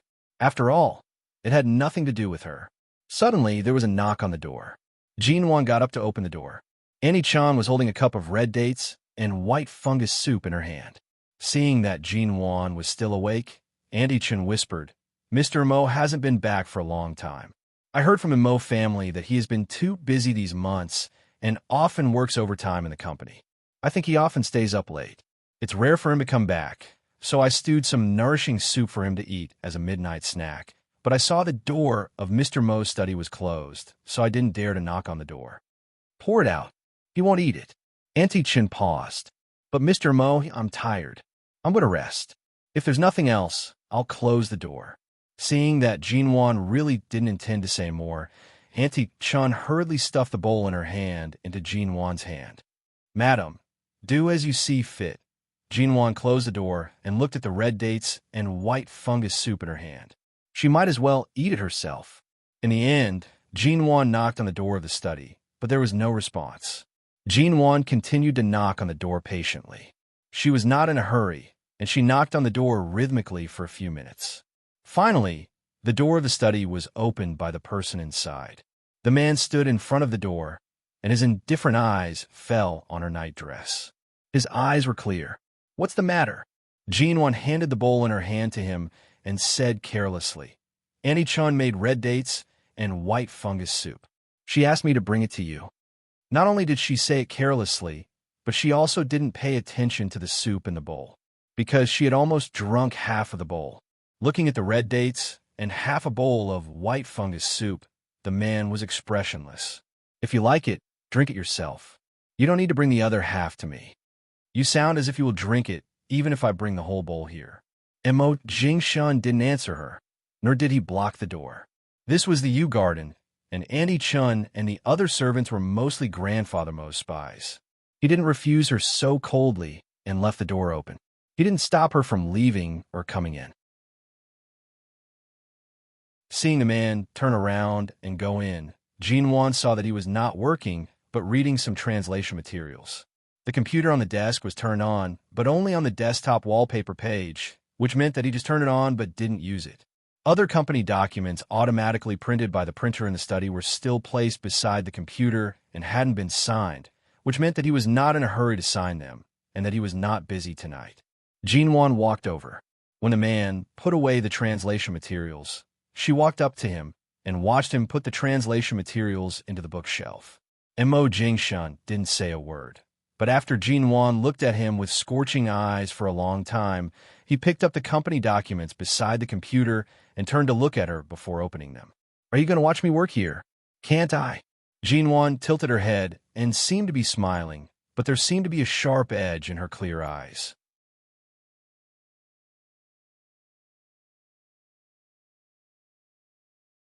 Chapter 406. Jinwan stood by and watched him work. After a while, he called Shinmu to explain some matters related to the company's documents. She watched him put down the phone and sign the documents. She watched him frown and be expressionless from time to time. Jinwan finished the half bowl of red dates and white fungus soup. She stood by and watched him while drinking the food in the bowl. After eating, she put down the bowl, wiped the water stains on the corner of her mouth with her fingers, glanced at the man's unmoved profile, raised her hand, and pressed the company document in front of him. The man paused and looked at her again. "What do you want now?" Jinwan stared at him. "Since you think my feelings and all my forbearance are because of the mask on my face, why don't I let you recall what I used to be like tonight?" With that, she leaned over and leaned close to the man's expressionless face. She looked at him with her eyes. "I suddenly missed the days when I could do whatever I wanted. I didn't care about anyone's feelings. I could do whatever I wanted, get whatever I wanted, and abandon whatever I wanted." Then she suddenly fell back and sat on his lap. She put her arms around his neck and smiled at him. "I have to fight for what I want. You're the one I want. Why don't you teach me how to take you back?" Mo Jingshan looked at her and said, "You are the one I want. Why don't you teach me how to take you back?" Mo Jingshan slowly furrowed his brows. "Childish." With that, he was about to push her away from his lap. However, Jinwan sat firmly on his lap, raised one hand to hold his neck, and slowly moved one hand up his shoulder. Her two fingers, as if imitating a person walking, slowly moved over the spot on his back where he had been seriously injured in the car accident to save her. She had just taken a shower before coming here. Other than the faint cold fragrance and the fragrance of the shower gel on her body, there was nothing under the thin summer silk nightgown. She sat on his strong legs with the thin nightgown separating them. Jinwan smiled at him. She lifted his chin with one hand and moved closer. Just a finger's distance away from his lips, their breaths entwined, but they were neither close nor distant. "Jinwan, do you know what you're doing?" The man didn't avoid her. He maintained his original posture and looked at her coldly. Jinwan did not reply. She appeared to be passionate and smiling, but her eyes were cold. "I'm sitting on my husband's lap. Is there a problem?" The man's eyes were as dark as ink. When she smiled at him again and again, he said coldly, "Know your limits. Don't be too willful." The smile on Jinwan's face grew wider. Willful and reckless. Mo Jingshan stealthily avoided her eyes. "Get up. Don't sit here." Jinwan chuckled and leaned into his embrace. She lay on his shoulder and wrapped her arms around his neck. "All right, give me a kiss, and I'll get up." Mo Jingshan's gaze was indifferent. He seemed to have seen through her desperation and suddenly pushed her off his lap without mercy.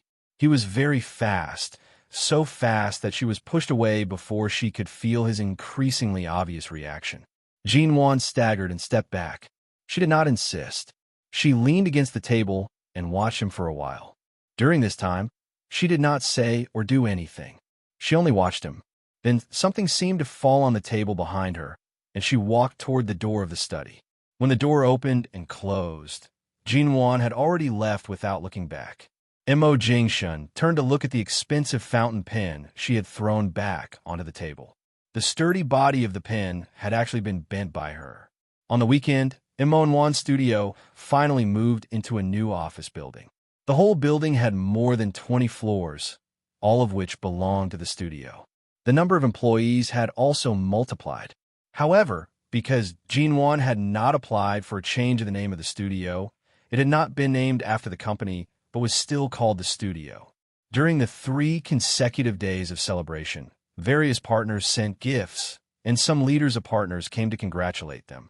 Even several companies that had invested in the studio also expressed their congratulations.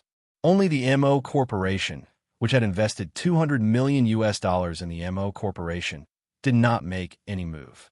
After the 3 days of celebration, the MO Corporation suddenly received a sum of money from Immerse's studio. $200 million and the profits and dividends required in the investment contract were transferred into the financial channel of the MO Corporation overnight. The finance department of the MO Corporation was in an uproar. They didn't expect that the real estate studio under Jinwon's name could really make so much money, and it seemed that the real estate industry would continue to rise in the near future. The prices of all the land and buildings under construction that Jinwon had purchased in large quantities were soaring. It was definitely a new beginning for the domestic real estate industry to make so much money in such a short period of time. However, when she could continue to take the opportunity to invest in large quantities to buy land, her studio suddenly returned the original investment of the MO Corporation. During this period, Jinwon did not contact MO Jingshin again. After receiving the money, Shenmu was surprised when he received the news. He showed the records of the money to MO Jingshin. CEO MO, Mrs. MO returned the money just like that. She even calculated the interest and everything else according to the original contract. There's no difference at all. This MO Jingshin stared at the record of the money for a long time. As soon as they learned that Jinwon Studio would have a large lack of funds, many investors who had gradually seen the business opportunities in her industry would be eager to fill the gap immediately. Indeed, there was no need to worry that she would be short of funds now. Many investors would only move as soon as they heard the news and try their best to sign a cooperation agreement with her studio. Although Jinwon valued relationships, once she made a certain decision, she was very straightforward. Her straightforwardness made people wonder if she had made such a plan long ago. But there had been a string hanging on her, and this string had finally broken.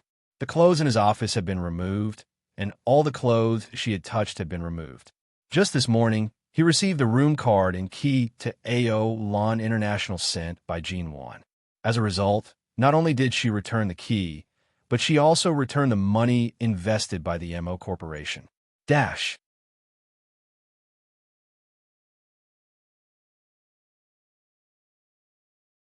Chapter 407. After the celebration party, the staff of the studio gathered for dinner near the new office building. Xiao Ba and the others didn't dare to ask more questions after the studio returned the $200 million to MO Corporation's account overnight.